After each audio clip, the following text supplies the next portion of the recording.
जब वो एंटर कर रहा होता सब बोल रहे होते बॉस आ रहे हैं, बॉस आ रहे हैं, बॉस आ रहे हैं। मैंने उससे कह दिया, मैंने कहा इनको बैकग्राउंड म्यूजिक भी दे दो यार, बिना बैकग्राउंड म्यूजिक के क्यों इनको ला रहे हो? अजीम शान शहंशाह वाला। चलो मान लिया आपकी बात। मुजफ्फरनगर में जब दंगे हुए, आपने सिर्फ मुस्लिम्स को दिया, कहा कि हम सिर्फ कॉम्पनसेशन मुस्लिम को देंगे, हिंदू को नहीं देंगे। Supreme Court had to come in and say ये कैसा सेक्युलरिज्म है भाई, दोनों को दो। तो उस पर बिल्कुल चुप हो गया। फिर मैंने उससे कहा, एक साल तक मैं टेलीविजन पे इसको डिफेंड करता रहा। एकदम से मैं लाइव था, मुझे मैसेज आया, मोदी जी चिकन अपलोड। मैंने कहा यहाँ से कहाँ भागूं, कहूँ इंटरनेट हैंग कर गया है या क्या करूं मैं? सबके सामने यही सिचुएशन थी। ये तो उसका एक बहुत वायरल हुआ था उस जमाने में। वायरल, उस जमाने में तो वायरल नाम की इतनी चीज नहीं थी, बट तब भी हुआ था, बहुत फैला था। जब उसने कहा था कि भाई देखो, मुस्लिम देशों में बाकी धर्म को अलाउड ही नहीं हो सकता, बिकॉज 2+2 = 4। ये तो 2+2 = 5 वाले लोग हैं, तो हम थोड़ी इनको सिखाने देंगे यहाँ। बहुत शर्म हुआ वो, मतलब दिस हर्ट्स। जैसे एक 2023 world cup final hurts, because मैं ऑल द वे गया था अहमदाबाद देखने वाले का, आज भी वही। तो थैंक गॉड मूव ऑन कर गए 2024 के बाद। बट एक वो और एक ये फैजाबाद हारना, वो जो डिबेट्स होती हैं, वो कहता है आपने हमारी पार्टी तोड़ी, वो कहता है पहले और पीछे जाइए, 19 में हम जीते थे साथ में उद्धव के, आपने पहले उद्धव को हमारे से किया। तो धोखों की भी एक क्रोनोलॉजी हो गई कि किसका धोखा बड़ा है उसमें। फ्रेंडशिप पे लिख रहा है भाई, भाई लिख रहा है लव स्टोरी पे, अचानक से चलो चलो हिंदुत्व, ये हुआ क्या? तो ये देखो बड़ी मजेदार कहानी है। मैं बताऊं, जो 90s में बड़े हुए हैं ना लोग, उनकी लाइफ बड़ी कॉम्प्लिकेटेड है हर मामले में। वेदर इट इज गुरुकुल खुलना, वेद पाठशाला खुलना, हमारे वेदों का डिजिटाइजेशन होना, उसकी टीचिंग होना, कन्वर्जन रोकना, अरे कमाल की चीज हो सकती है। मतलब दैट विल गिव अस, जिसे कहते हैं ना, एक rocket speed to our civilisation.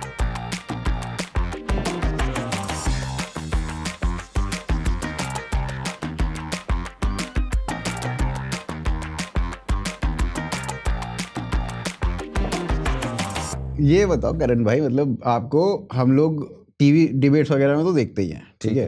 चलो अच्छा है, देखते हो तुम लोग डिबेट्स वगैरह। लोग देखते नहीं आजकल। हाँ नहीं, एक तो चक्कर क्या हो गया ना, टीवी ही देखना बंद हो गया लोगों का। मतलब अब जब से यूट्यूब आया, ये लोग अब कहते हैं ठीक है यार मोबाइल पे देखते हैं, और जबकि ये जो टाइम्स नाउ वगैरह, ये जितने भी चैनल्स हैं, ये सब यूट्यूब पे हैं। बिल्कुल है। इंस्टा पे भी ये सारी डिबेट्स कराते हैं, मतलब इंस्टा पे भी आती है उनकी लाइव फीड, पर लोग प्रेफर करते हैं कि यार इनको ना देख के ना बहुत ज्यादा पॉलिटिकल भी हो जाता है, बहुत ज्यादा वैसा भी हो जाता है कि ओवर द टॉप चला जाए। एक और रीजन भी है कि जब यूट्यूब पे आप आते हो ना, तो बेसिकली जिस व्यक्ति के साथ आप देख रहे हो ना, वो आपको ऐसा लगता है कि आपके बीच का है, बात कर रहा है आपसे, वो बहुत प्रोफेशनल लगता है। सबसे मजेदार बात बताऊं मैं, यूट्यूब पे जब आए ना बात, ये चैनल्स भी अब बेचारे व्यूज पाने के लिए ऐसे सेंसेशनलिस्ट थंबनेल डालती हैं। मतलब टाइम्स नाउ जैसी चैनल डालेगी, होश उड़ जाएंगे जान के कि दिल्ली का अगला मुख्यमंत्री कौन है। मैंने क्लिक कर दिया, मैंने कहा शायद मुझे ही ना पता हो भाई, आ गया कोई, पता लगा कुछ नहीं उसके अंदर। अरे क्या हुआ, क्लिक बेट पे आ गए ये लोग चैनल्स। ये अरे कौन था, न्यूज 18 सुन ये बहुत मजेदार बात है। क्या वो ये अभी वो आई थी ना, सीमा हैदर आई थी, तो न्यूज 18 की बात कर रहा हूं मैं। तो उसने क्या किया, उसके थंबनेल्स देखे मैंने, इस पे पूरी वीडियो बनाई है। तो उसके थंबनेल्स थे, सचिन ने खाया जहर, सीमा ने खिलाया उसे जहर, अब मर जाएगा सचिन, 1 घंटे की और बची है जिंदगी। ये थंबनेल्स थे उसके। अब योगी जी कर देंगे, अब योगी जी उड़ा देंगे तोप से उसका घर। भाई ये क्या हो रहा है? इस पे ना सीमा है पे ये जहर से मुझे याद आया, तो एक कनॉट प्लेस पे डिबेट्स होती हैं कुछ, देखी है ना? राइट। तो उसमें एक व्यूअर चल रहा था, पब्लिक ओपिनियन टाइप। तो उसमें एक प्रोग्राम में उसने पूछ लिया कि सीमा, सुनने में आ रहा है सीमा सचिन ने खाया जहर। ये अच्छा, वो थोड़ा सोबर व्यक्ति था भाई, काम वाम से वापस आ रहा था घर से। उसने कहा सर, मेरी आप लोग की खबरें देख के मेरा मन होता है मैं ही जहर खा लूं। सीमा और सचिन तो में जहर खाएंगे, मैं जहर खा लेता हूँ। तो मैंने कहा यार सचिन का खुद झाग निकला हुआ है, वो जहर खा के कितना झाग निकालेगा? ये कई YouTube चैनल ऐसे हैं जो मेन स्ट्रीम YouTube चैनल है, साला हर दूसरे दिन मोदी से रिजाइन दिलवा रहे हैं। अरे वो प्रज्ञा मिश्रा, वो राहुल जी, वो वाली प्रज्ञा मिश्रा, इस शुक्रवार को देंगे मोदी जी रिजाइन, चंद्रबाबू नायडू खींच लेंगे अपना हाथ। हाँ, ये क्या चल रहा है बे? उसने अब तक 16 बार मोदी से रिजाइन करवा दिया है। एक बार तो उसने चंद्रबाबू नायडू ने जब सपोर्ट खींचा था ना पहले, हाँ, वो वाला चला दिया। मुझे भी लगा यार ये क्या हो गया, 40 साल पुरानी बात, वो बहुत पुरानी बात है। तो ये तो है, ये अच्छा, these are the times ये we live बताओ, in। ये बताओ कि जो अब मतलब डिबेट पे हम देखते हैं कि ये कांग्रेस का बंदा और बीजेपी का, अभी तो टाइम्स नाउ पे ये दोनों लड़े भी है ना, लड़ाई भी हुई है इनकी, आशुतोष की और आशुतोष जी और आनंद रंगनाथन की। अरे ये तो लेजेंडरी हुई है वो यार, वो तो बहुत ट्रिगर होता है आशुतोष तो। इट्स लाइक के उसको यार उसको कुछ कह ही नहीं सकते मतलब आप मैं वैसे आशुतोष के शो पे भी जाता हूँ, आपको बताऊं, मैं वो ब्रेव सोल्जर हूँ, नेशनलिस्ट होके भी सत्य हिंदी पे जाता हूँ, बिकॉज मुझे बड़ा मजा आता है कि भाई दुश्मन के भी डन में घुसा जाए जरा ना, तो और वो बड़ा अच्छा जाता है वो। तो आई हैव टू से दिस, मेरी और ही इज बीन नाइस, मतलब ऐसा नहीं है कि बंदा बोलने नहीं देता या ये सब नहीं करता, बट एक ट्रिगर पर्सन है वो, मतलब जब वो ट्रिगर हो गए तो वो ट्रिगर हो गए। अच्छा, डॉक्टर रंगनाथन भी उंगली करने में माहिर है, वो कांस्टेंट उसकी ले रहे थे। और अब बीजेपी में एक लेटेस्ट आई राधिका खेरा, तो आप लोगों ने देखा है, उसका एक ही प्लान है, सबके राज खोल ले। उसने कह दिया रागिनी नायक से ये लेती थी 10,000 सेल्फी के राहुल गांधी से, आशुतोष पीछे से आता था, तो उसने अपनी यूएसपी ढूंढी। उसने कहा भाई इतने डेटा पॉइंट्स वगैरह तो मैं दे नहीं सकती जैसे शहजाद दे रहा है या प्रदीप दे रहा है आजकल, तो मैं राज खोलूंगी अंदर के। तो अब जब उसने राज खोलने से किया, डॉक्टर रंगनाथन को मजा आने लग गया, कह रहे ओ माय गॉड ये हुआ आशुतोष, आशुतोष ये भी हुआ था तुम्हारे साथ। उनको आ गई गुस्सा, और गुस्सा आने के बाद वर्स्ट चीज जो हुई, और ये मुझे खराब भी लगा, दोनों तो डॉक्टर रंगनाथन भाई पहले तो हट्टे कट्टे थे, अब बिल्कुल सूख गए। हाँ, और सूखने के बाद उनका गट्स बढ़ गई हैं। कहते हैं आजा आशुतोष आजा। मैंने कहा भाई रोक लो इसको, अगर इनको पड़ गई हार्ट के अलग पेशेंट, उसके बाद ये कर रहे हैं। और आशुतोष बिल्कुल खून खच्चड़ उसको सवार हुआ है। And Navika was the fittest out of all of them, she actually stopped them and luckily बच गए ये लोग। बट व्हाट आई हियर ना, जो दिखाया गया है उससे बहुत ज्यादा गंद हुआ है। अच्छा, उससे बहुत ज्यादा गंद हुआ है। बट इन्होंने, पर देखो टाइम्स नाउ ने भी क्या मिल्क किया इसको, शाम से मिल्क करना स्टार्ट कर दिया इसको कि आज रात होगा घमासान। तो इसलिए कोई भी है ना इस हमाम में, जिसे कहते हैं ना, सब सही बात है। अच्छा, इसमें क्या था ना, मैं हमेशा सोचता था कि आशुतोष मतलब इतना पोलाइटली बोलता है, सब कुछ है, काशीराम इसको थप्पड़ कैसे मार सकता है। अब मुझे समझ में आ गया कि कैसे मार सकता है काशीराम। क्या आपका ट्रिगर पॉइंट बहुत जल्दी आता है आशुतोष का, मैंने कई बार देखा है, ट्रिगर बहुत जल्दी हो जाता है, ट्रिगर हो जाते हैं। बट मैं एक बात और कहूंगा इसमें, मतलब जो एक in the interest of fairness, कि he actually doesn't trigger you first. He is quiet पहले, but he can't take it. तो जो टॉलरेंस की बात करते हैं भाई, थोड़ा सा तो हंसी मजाक लेना भी आना चाहिए, but at the same time doctor Ranganathan भी थोड़ी ज्यादा ले रहे थे। ये भी एक बात बोलनी पड़ेगी। मेरा मानना है कि जितनी जिसको लेनी है लो, डोंट गेट हाइपर, तुम हाइपर मत हो ना, ये तो तुम्हारा टैलेंट है कि तुम हाइपर नहीं हो रहे हो, वो तो लेगा जो सामने वाला बंदा तो इसलिए खड़ा हुआ है। डॉक्टर रंगनाथन वाज सेइंग कि don't shout at me, I am not a father. हाँ, तो वो तो बाद में कहा ना, जब वो ट्रिगर हो चुका उसके बाद बोला, वो तो शाउट तो पहले कर रहा है ना। अच्छा, इसमें क्या हुआ, एक चीज जो अब ये जो पूरा शो था जिसके बारे में हम बात कर रहे हैं, ये जो शो था ये कमबख्त इन्होंने रिकॉर्ड किया था, कोई लाइव फीड तो थी नहीं रिकॉर्डिंग। अब सपोजिडली इसको वो काट सकते थे, हटा सकते थे, पता ही ना चलता कि कुछ ऐसा हुआ, है ना। लेकिन इन्होंने पूरा ऐसा मिल्क किया कि भाई इसी से ही तो टीआरपी बनेगी। इन्होंने इसको वैसे दिखाया, पहले से ट्विटर पे खुद डाला, फिर तो ये मेरे को लगता है कहीं ना कहीं ये भी घटिया है। हाँ, ये अवॉइड हो सकता है, बट इधर मैंने एक चेंज देखा, मैं आपको बताऊं, इधर इतना ओवर हो गया है लड़ाई झगड़ा, मतलब अब वो एक चीज से बोरियत आ गई है। दो शोज जिसमें लड़ाई झगड़ा कम होता है उनकी रेटिंग्स बेटर जा रही हैं एक्चुअली।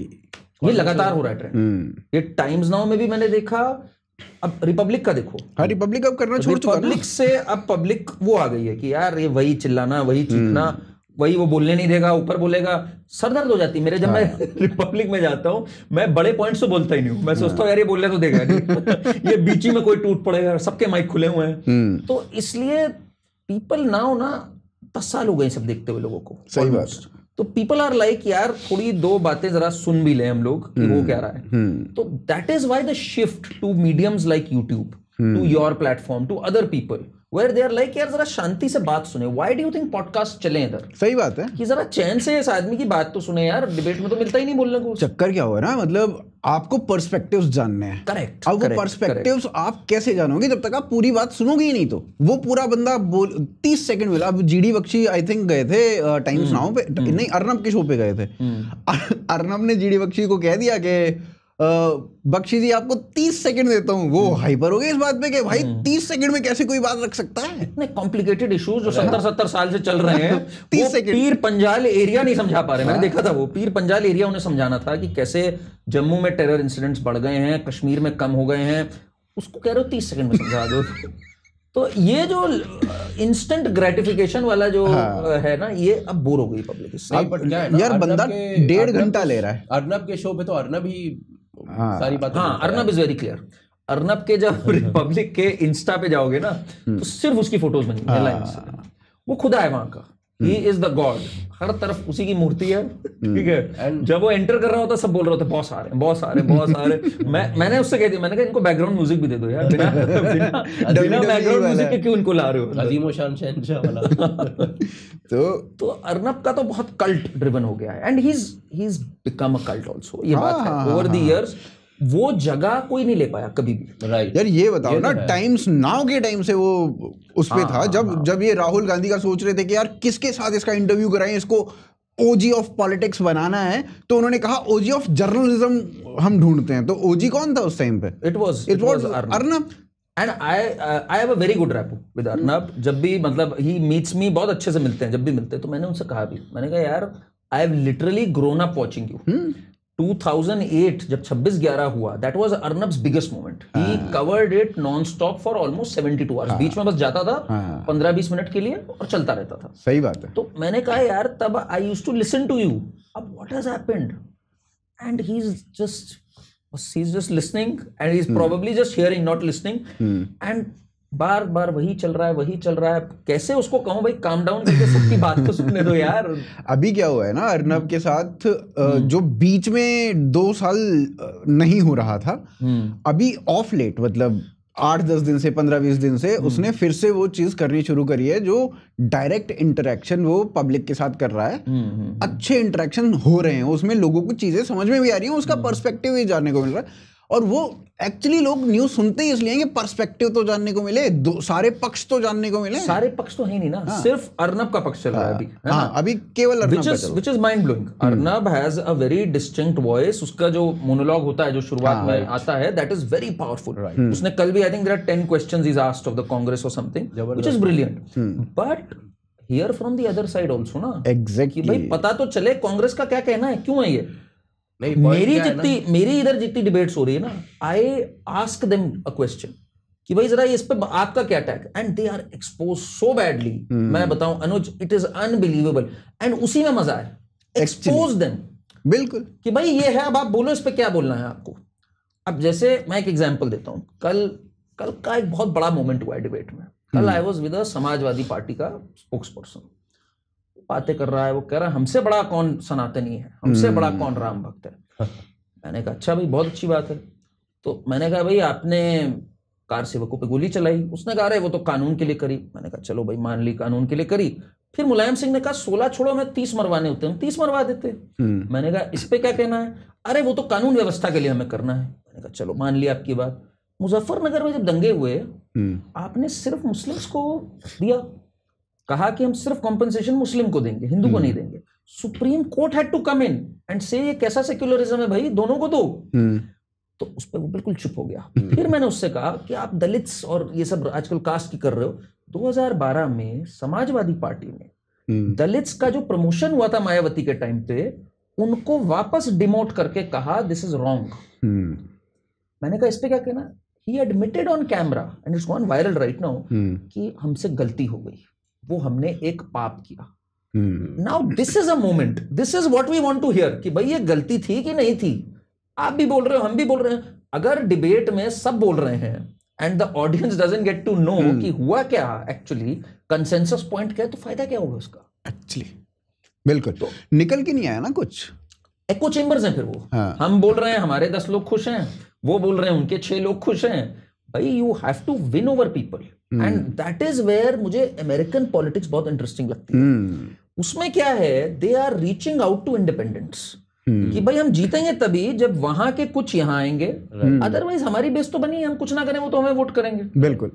तो that is the whole purpose why YouTube is very successful right now, podcast are very successful. I want to know what Smriti Irani thinks, तो मैं उसका पॉडकास्ट देखूंगा, जरा समझूं तो क्या है। May be the media has painted her in a negative light. बिल्कुल। But Rahul Gandhi ने नहीं किया कोई भी पॉडकास्ट अभी तक। हाँ, एक भी पॉडकास्ट नहीं किया, तुमने देखा कहीं? राहुल गांधी ने पिछली बार इंटरव्यू भी नहीं किया। इंटरव्यू भी नहीं किया पिछली बार। उससे पिछली बार कम से कम रवीश को इंटरव्यू तो दिया था। राहुल गांधी का अपना चैनल है। नहीं, बट उसने एक भी सिट डाउन टॉक कभी करी है कि ये है? कर भी नहीं सकता ना वो। कर क्यों नहीं सकता, ये है मेन क्वेश्चन। वो तो किया था ना अर्नब के साथ एक बार उसने तो मैं बताऊं, यही एक लोगों को लगता है कि उसने जो अर्नब के साथ किया, तब से अब में राहुल गांधी में बहुत फर्क है। ठीक है। हम लोग जो बोलते हैं ना कि अरे, जैसे लोग बोल देते हैं अरे ये पप्पू है, ये बाल बुद्धि है, he is also very dangerous in a lot of. हाँ, बिल्कुल, दैट आई एग्री। ये जो डिविसिव एजेंडा है उसका, whether it is meeting Ilhan Omar, whether it is Pannun ने उसको सपोर्ट किया and he did not say anything on it, whether it is caste की जो ये एक क्रेजी राजनीति चलाई है इसने, he cannot sit down for an interview because he'll be exposed on that. Right. He wants इस पे टेंशन ब्रू करती रहे। हाँ, सही बात है। जितना डिवाइसिव हमारा सिनेरियो होगा कंट्री का, उतना बेनिफिट वो उठाएगा, तो दैट ही नो। और उसने इंजेक्शन लगा दिया इस बार डिवीजन का, ये बात तो माननी पड़ेगी हमें। अभी तक चीजें क्या हो रही थी ना, मतलब अगर if it is Hindu versus Muslim, then BJP gains out of it. If it is caste versus caste, then Congress gains out of it. It was always that. ये Samajwadi party and Lalu's party RJD, they understood it. इन्होंने 90s में मतलब कैसे कैसे यार नारे लगते थे, मैं बताऊं, तिलक तराजू और तलवार, इनको मारो जूते चार, ये तो था ही था। भूरा बाल एग्जैक्टली, भूमियार एंड पूरा उसका एक्रोनिम का फुल फॉर्म। इसमें सपा वाले इस बार मैं बता रहा हूँ, I was there at some places, लोगों ने मुझे रिकॉर्डिंग, टीबी से बचो, so clear what T stands for, what B stands for. तो ये जो है ना, इनका बड़ा क्लियर था। Congress always opposed this. 1961 में it was Nehru wrote this letter to all his CMs कि यार दिस कास्ट बेस्ड रिजर्वेशन ही नहीं चाहिए मुझे, वो तो अलग एक्सट्रीम पर, it will give rights to second grade citizens, his language. Indira Gandhi said कि भाई ना जात पे ना पात पे मोहर लगाओ हाथ पे। राजीव गांधी का भी यही था। एंड लुक राहुल गांधी, राजीव गांधी ने तो ये कहा था ना, ये मंडल कमीशन का वो आया था, तो मंडल पे उसने कहा था अगर हम इस फाइल को खोलेंगे तो कीड़े निकल जाएंगे भाई इसमें से बाहर। डेट भी याद है, 6 सितंबर 1990, he stood on the floor of the house, said this is one man's obstinacy. Caste का पॉइजन नहीं फैलना चाहिए। अच्छा, 2004 में राहुल गांधी से पूछा गया था, मतलब I don't believe in caste. जब when he came into the foray, तो उससे पूछा कि what is your vision for India? तो he said I want India to be like USA. कैसा? क्योंकि वहां पे everybody talks about merit and nobody talks about the caste. So I want India to be like USA and I'll make it. यार पता है इसमें भी ना दो चीजें हैं। अभी जो 80s में हम बात करते हैं ना, तो 80s में गुजरात की पॉलिटिक्स, कांग्रेस की, माधव सिंह सोलंकी, उन्होंने एक पॉलिटिक्स चलाई थी जिसको बोलते खाम, KHAM, जिसमें आप क्षत्रिय, हरिजन, आदिवासी एंड मुस्लिम, ये इस तरीके से उन्होंने एक कास्ट पॉलिटिक्स चलाई थी। करेक्ट। और इससे पूरा फिर वहां से, because they one approximately 148 seats out of 182। you're right. इसमें कांग्रेस का ये मानना है, इनकी जो वर्किंग कमिटीज और सबका है, कि हमने जो कास्ट की राजनीति नहीं खेली 80s 90s में, we missed that opportunity, उस वजह से हमारा सुपड़ा यूपी और बिहार में साफ हो गया। तो अब ये इसको बड़ी ताकत से कोर्स करेक्ट कर रहे हैं। सो मच सो, वही बात होता है एक्सपोजिंग देम। 2019 में, if I am not wrong, 3 अप्रैल 2019 में Rahul Gandhi has tweeted in favor of lateral entries. Even I tweeted that. He's tweeted that. And अब क्या है? अरे lateral entry से आरक्षण खत्म हो जाएगा, ये हो जाएगा, वो हो जाएगा। एंड मोदी जी मान भी गए भाई, वापस भी ले लिया तो lateral entry का। यही तो, ये मेरे को समझ में नहीं आ रहा, मतलब अगर हमने मोदी जी की बात कर ही दी है तो उस डायरेक्शन में हम थोड़ा सा पॉडकास्ट को घुमाते हैं कि मतलब ये जो बो डाउन कर रहे हैं, और हमने कई चीजों पे देखा है कि बो डाउन कर गए हैं, यू टर्न ले लिया है मोदी 3.0 हाँ, मोदी 3.0 में जो यू टर्न या बो डाउन जिसको कह सकते हैं, या कुछ भी कह लो, जो भी टर्मिनोलॉजी देनी है, तो ये हुआ है। और इसके बारे में बहुत चर्चा है लोगों के बीच में कि भाई ये तो पहले बोलते हैं फिर वापस ले लेते हैं, पहले बोलते हैं फिर वापस ले लेते हैं। तो क्या आपको क्या लगता है, आपके एनालिसिस के अनुसार मोदी 3.0 क्या वीक है या स्ट्रांग है? अच्छा, इसमें एक और चीज भी है, बिकॉज ये रिकॉर्ड होने से पहले मैंने आपको बताया था that there are people who are saying कि ये यूपीए 2 है। डू यू फील के मतलब यूपीए 2 का अर्थ मैं लोगों को बोल दूं, यूपीए 2 का भाई अर्थ होता है पॉलिसी पैरालिसिस। वहां पे पॉलिसीज ही नहीं है, सरकार कुछ कर ही नहीं रही है, लोगों में जो होना है होने दो, कुछ भी हो रहा है होने दो, वो है यूपीए 2। नहीं, इस पे जरा कायदे से जरा डेटा से समझते हैं। मोदी 3.0 की पहली बात तो आपकी बताऊं, it is not the first time Modi has bowed down. Farm laws में क्या हुआ था? राइट, फार्म लॉज में क्या हुआ? लैंड एक्विजिशन में क्या हुआ था? तब तो 303 थी इनके पास। Farm laws was the single biggest reform जिसको इस देश की मतलब पुकार रहा था कि भाई कर दो। 80s से बात चल रही है ना, 80s से बात चल रही है नहीं सेम रिफॉर्म्स की। It is unbelievable. मैं गर्वित बताऊं, मतलब कि ये वर्बैटिम कांग्रेस के मैनिफेस्टो में था। ये तीनों अगर मैं बताऊं, कॉन्ट्रैक्ट फार्मिंग की बात थी, कांग्रेस तो एक कदम आगे थी, कह रही थी मंडी हटा दो। इसमें तो ऑप्शन था कि प्राइवेट की मंडी और गवर्नमेंट की मंडी। एंड कॉन्ट्रैक्ट फार्मिंग इतना बड़ा बूस्ट होता हमारी इकोनॉमी को, एग्रीकल्चर इकोनॉमी को, मतलब एक it was a game changing move. And Modi ji back tracked on it. एक साल तक मैं टेलीविजन पे इसको डिफेंड करता रहा। एकदम से मैं लाइव था, मुझे मैसेज आया Modi ji chicken farm laws में। मैंने कहा यहां से कहां भागूं, कहूं इंटरनेट हैंग कर गया है या क्या करूं मैं। सबके सामने यही सिचुएशन थी। ये एक साल के बाद इन्होंने भाई ये कर दिया, तो नो डाउट बैक ट्रैक किया है, पहले से भी करा, आज भी किया है। बट अब जो लोग ये कह रहे हैं कि इट इज यूपीए 2, ये तो बिल्कुल ही सरासर बेवकूफी की बात है। मैं बताता हूं क्यों। आज जब हम लोग बैठे हैं, 100 दिन पूरे हो चुके हैं मोदी 3.0 के, सेंसेक्स इज एट 83,000, रिकॉर्ड 84 पार कर गया। In fact correct. अनएम्प्लॉयमेंट का जो डेटा आया, it is 3.1%, periodic labour force survey, one of the lowest in the last 6 years। अच्छा, इसमें एक पॉइंट मैं बताना चाहूंगा कि जब कोविड था तो the Sensex was around 28,000। Correct. वहां से 84,000 पहुंचना is unbelievable. And retail inflation, अब यूपीए 2 की जो लोग बात कर रहे हैं, जरा गूगल भी करें इसको। यूपीए 2 में inflation was double digit, 12%, 13% for 2 years, 22 months to be precise, 2012 से 2014 तक। इमेजिन। एंड अब क्या है इस समय? It is 3.65%, the lowest in the last 6 years। और महंगाई के मामले में मैं तो कह रहा हूं, पूरा डेटा सामने रखो आप, he is the best who has handled inflation. बिल्कुल, एब्सोल्युटली द बेस्ट। भाई 11 साल में अब तक, 10 साल में अब तक महंगाई बढ़ी नहीं है। आप ये देखो कि कंट्रोल्ड, दो इलेक्शंस निकल चुके हैं, 2 डिजास्टर्स हुए बीच में। Covid happened, Russia Ukraine happened, and this guy has managed to control inflation when the country is growing at a rate of more than 7%। Unbelievable achievement है ये, बिल्कुल अनबिलीवेबल है। और आप ये देखिए, 2 इलेक्शंस निकल गए हैं, 2019, 2024, महंगाई साला इलेक्शन का इशू नहीं बना। इलेक्शन का इशू नहीं।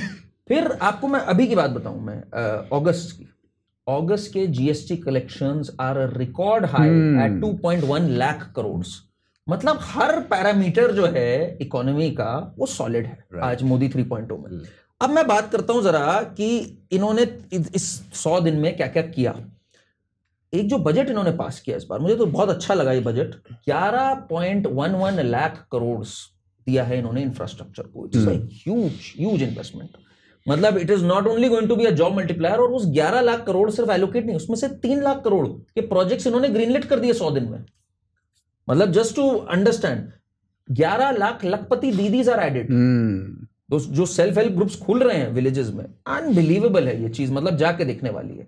तो बट तब भी लोगों को लगता है ही इज बिकम टिमिड, है ना, बिकॉज ऑफ 2-3 मूव्स। एक लैटरल एंट्री 0.5%, मतलब सोचो 100 में आधा, उतनी मतलब मुश्किल से कुछ हैंडफुल एंट्रीज में आप टैलेंट को नहीं रख सकते। और उसमें कोई मना नहीं कर रहा है कि SC ST OBC ये नहीं आ सकते, वो आ सकते हैं। And these are senior positions. मतलब जो लोअर लेवल पे रिजर्वेशंस हुई, नाउ उनको रिजर्वेशन मिल गई है। They are very much eligible to apply. उसके बाद ही back track and Chirag Paswan also let us down. उसमें मैं ये बात कहूंगा, उसमें Chirag Paswan let us down. इसमें एक बात मैं मतलब लोगों को बता दूं कि लेटरल एंट्री होती है, उनको भी समझना थोड़ा इंपॉर्टेंट है कि लेटरल एंट्री बेसिकली वो चीज है, जैसे सपोज करो मैं एक पर्टिकुलर जॉब करता हूं सिंचाई विभाग में, सपोज करते हैं, ठीक है, तो वहां पे मैं एक पर्टिकुलर जॉब कर रहा हूं और उसको जॉब को करते करते करते करते मेरे को 25 साल हो गए, 30 साल हो गए। अब मेरा जो एक्सपीरियंस है वो इतना ज्यादा, मैंने इतनी सारी चीजें ऑब्जर्व कर ली कि मैं उस एक्सपीरियंस के बेसिस पे आपको बता सकता हूं अभी ऐसा होने वाला है, अभी वैसा होने वाला है, ये होगा वो होगा। तो वो एक्सपर्टीज मेरी उस चीज में काम करते करते आ गई। थोड़ा सा समझाता हूँ गर्वित, आपकी की बात को जरा समझाता हूँ, एक एग्जांपल देके समझाता हूँ। हाँ, दिल्ली का एग्जांपल देता हूँ मैं। बिल्कुल। दिल्ली में ड्रेनेज जो मास्टर प्लान है वो एक डिजास्टर है, 1976 का बना हुआ है। बिल्कुल। 50 mm से ज्यादा अगर बारिश हो गई, इस बार तो 200 mm हुई है, तो नाले बह जाएंगे बिल्कुल। ठीक। And it is so sad, 43 lives lost due to electrocution. Arvind Kejriwal आता है दिस ईयर, हाँ this year 43 lives lost due to electrocution. Just imagine सरकार की वजह से क्या असर पड़ता है। ये जो तेरा इतना बड़ा मुद्दा बना था, बेसमेंट वाला जो इतना बड़ा मुद्दा बना हुआ IAS वाला, वो यही तो है और क्या है वो। नहीं, मैं इसमें लेटरल एंट्री का बता। हाँ। 2016 में केजरीवाल कहता है जी मैं एक नया मास्टर प्लान ला रहा हूँ। IIT खड़गपुर 2017 में देती है, इसको ठीक नहीं लगता। 19 में शायद कानपुर देती है IIT, इसको ठीक नहीं लगता। 21 में ये कहता है we have to start back from zero, मतलब 5 साल के बाद ही is saying a back to zero. उसके बाद कोविड आ गया, उसके बाद ये जेल चला गया, उसके बाद शराब घोटाला हो गया। दिल्ली डजंट हैव, क्या दिल्ली की इरिगेशन डिपार्टमेंट में जो इस विभाग के एक्सपर्ट्स हैं, जिन्होंने प्राइवेट सेक्टर में इसमें अच्छा काम किया, उनको होना चाहिए कि नहीं होना चाहिए भाई? बिल्कुल। मतलब इतनी रिडिकुलस। और Karnataka is hiring Deloitte, ENY, इनको कॉन्ट्रैक्ट्स दे रहे हो आप, इससे अच्छा इनका एक आदमी रख लो अपने बोर्ड पे। सही बात है। उनको कॉन्ट्रैक्ट्स दे रहे हैं 100 करोड़ के, कि भाई हम कर्नाटका में क्या करें। उसने कहा एसेट मोनेटाइजेशन करो, आप लैंड बेचो, क्योंकि आपने फ्रीबीज इतनी प्लान कर दी हैं खटाखट में कि अब आप लैंड बेचो। इतनी बेवकूफी का प्रपोजल वो लेके आए, उनको आप 100 करोड़ दे रहे हो, और हम लेटरल एंट्री में 5 अच्छे लोग नहीं रख सकते जो टॉप के कॉर्पोरेट में काम कर रहे हैं। वही ना। इट इज अ शेम जो हमें ये करना पड़ा। ये है रियल देश के इश्यूज जो आप लोग अब इस समय उठा रहे हो। ये ऑपोजिशन कभी नहीं उठाएगी कि भाई क्या प्रॉब्लम हो रही है। वो लगे हुए अपना जात पे बात करो, रीजनल बात करो, नॉर्थ साउथ का डिवाइड करो। These are the issues which affect us and which people want a solution of actually. अच्छा, लेटरल एंट्री हमने समझ में आ गई। वापस से हम उसी मुद्दे पे आते हैं, क्या मोदी 3.0 वीक है या नहीं, उसको कंटिन्यू करते हैं। मोदी जी कभी भी बहुत स्ट्रांग नहीं थे इस मामले में, मैं ये बोलूंगा। 3.0 की बात नहीं है, जब 303 सीट थी तो उन्होंने एक कदम बहुत तगड़ा किया। That was Article 370 को हटाना, lock stock and barrel. That is salute to him for that. यार बट अगर हम अभी की बात करें तो वक्फ वाला जो उन्होंने उठा लिया है, that is not a small stand, वो बड़ी लकड़ी है, छोटी लकड़ी नहीं। नहीं, बट उसमें अमेंडमेंट्स की एक बात करी ना इन्होंने, वक्फ शुड गो भाई। नहीं, इसमें I would counter इसमें कि इसमें क्या है, अगर वक्फ चला जाएगा ना तो इसमें 2 चीजें हैं जो मेरे को लगता है कि प्रॉब्लमेटिक हो सकती हैं। एक चीज क्या है कि अगर वक्फ चला गया तो जो जमीन है वक्फ की, उसका क्या होगा? मतलब वो हमें जो वापस लेनी है वो कैसे हम वापस लेंगे? दूसरा पॉइंट क्या है कि अगर वक्फ को सपोज करो मैं रहमान खान हूं और मेरी कोई संतान नहीं है और मैं अपनी प्रॉपर्टी जो है वक्फ को दान कर जाता हूं। अब दान की हुई भूमि तो वक्फ की होनी चाहिए सपोजिटली। उस भूमि का क्या होगा? अगर वक्फ है ही नहीं तो वो भूमि कहाँ जाएगी? तो इस पॉइंट पे मेरे को लगता है कि वो वक्फ होना तो चाहिए पर वो लिमिटेड होना चाहिए। नहीं, उसकी जो पावर्स है, हाँ, वो दैट तो इज अनबिलीवेबल। हाँ, सो मतलब अभी जाकिर नायक बोल गया ना कल, जाकिर नायक बोल गया भाई, मसीहा ऑफ पीस है जाकिर नायक। तो उसका तो उसको तो देखकर बड़े हुए हैं, मैं तो देख के बड़ा हुआ हूँ। इस्लामिक टीवी आता था पहले ना, पहले तो पीस टीवी, उस पर दिग्विजय सिंह आया हुआ है। अरे यार क्या डिप्रेसिंग टाइम था। महेश भट्ट आया हुआ है यार। मैं वहां पे मैं जॉब करता था, इसकी सीडीज चलती थी जामा मस्जिद के बाहर और इन सब बिकती थी भाई सीडीज इसकी। अरे बसों में बिकती थी इसकी सीडियां। मैं जॉब करता था उन दिनों, 2010 की बात होगी, कब की बात है, कलकत्ता गया हुआ था। वहां पे होटल में देखा, मैंने चलाया, पहला चैनल खुला साला 20 टीवी। अब मैं देख रहा हूँ उस पे कन्वर्जन हो रहे हैं साला ओपनली। मैंने कहा यार क्या टाइम आ गया है। ये 2010 या 11 की बात कर रहे हैं। हाँ। पर जाकिर नायक ने जितनी आंखें खोली, मतलब मेरी आंखें कहाँ से खुली मैं बताऊं, वो जाकिर नायक का एक मुझे अभी तक याद है। तो उसका ना क्या होता था, बड़ा मीठी मीठी मीठी मीठी बातें चलती रहती थी और हल्के से फन मारता था। तो उसका एक बहुत वायरल हुआ था उस जमाने में, उस जमाने में तो वायरल नाम की इतनी चीज नहीं थी, बट तब भी हुआ था, बहुत फैला था। जब उसने कहा था कि भाई देखो मुस्लिम देशों में बाकी धर्म को अलाउड ही नहीं हो सकता, बिकॉज 2+2 इज इक्वल टू 4। ये तो 2+2 इक्वल टू 5 वाले लोग हैं, तो हम थोड़े इनको सिखाने देंगे यहाँ पर। तो क्या लॉजिक है यार? वहां से लोगों के समझ में आया कि अच्छा ये क्या है, and then he was stopped from going to UK. उसके सपोर्ट में कौन आया था? महेश भट्ट। महेश भट्ट मसीहा बन के आया था कि भाई इनको अलाउ करना चाहिए, जाकिर नायक को हक होना चाहिए रिलीजन की बात करने के लिए। बट वक्फ की बात कर रहे थे। जस्ट इमेजिन 2009 में, मतलब ये क्या गजब की ग्रोथ है। 4 लाख एकड़ की जमीन आज बन गई है 9.5 लाख एकड़। अरे भाई 3 लाख प्रॉपर्टी बढ़ के हो गई है 8 लाख प्रॉपर्टी। ये पिछले 15 साल का बता रहा हूं मैं, 2008 से लेके 24 में। कल का देख लो, कल ही दिल्ली के आई थिंक 8 या 9 मंदिर पे क्लेम कर दिया, 6 मंदिरों पे क्लेम कर दिया है कल ही। ये है, that is the whole issue. नहीं, but they are claiming 77% of Delhi. हाँ 77% ऑफ दिल्ली। इन्होंने सोमनाथ मंदिर क्लेम कर दिया, जवाहरलाल नेहरू स्टेडियम। हाँ कभी भी हो सकता है कि भाई अल्लाह पाक के नाम पे आप खाली करिए। अरे दिल्ली हाई कोर्ट यार, दिल्ली हाई कोर्ट लिखा है, दिल्ली विधानसभा, जवाहर JNU। अरे ये अपना पूरा पार्लियामेंट जो खड़ा है, अंबानी का घर भाई, अंबानी का घर। ओवैसी ने तो कह दिया अभी कि ये जो है, तो इनकी कोई भी अगर कहानी है कि एक मुगल बादशाह अपने गधे की सवारी करते हुए 2 मिनट के लिए रुका यहाँ, तो वो जमीन अल्लाह की हो गई है। तो इन्होंने तो पूरा ये एंड इसमें कमजोरी पता है क्या है? ये 2019 में क्यों नहीं आए रिफॉर्म? जब आपके पास 303 सीट थी, why did you stop at article 370? That is my whole question. And इसका रीजन सिंपल है, मैं बताऊं इसका रीजन क्या है।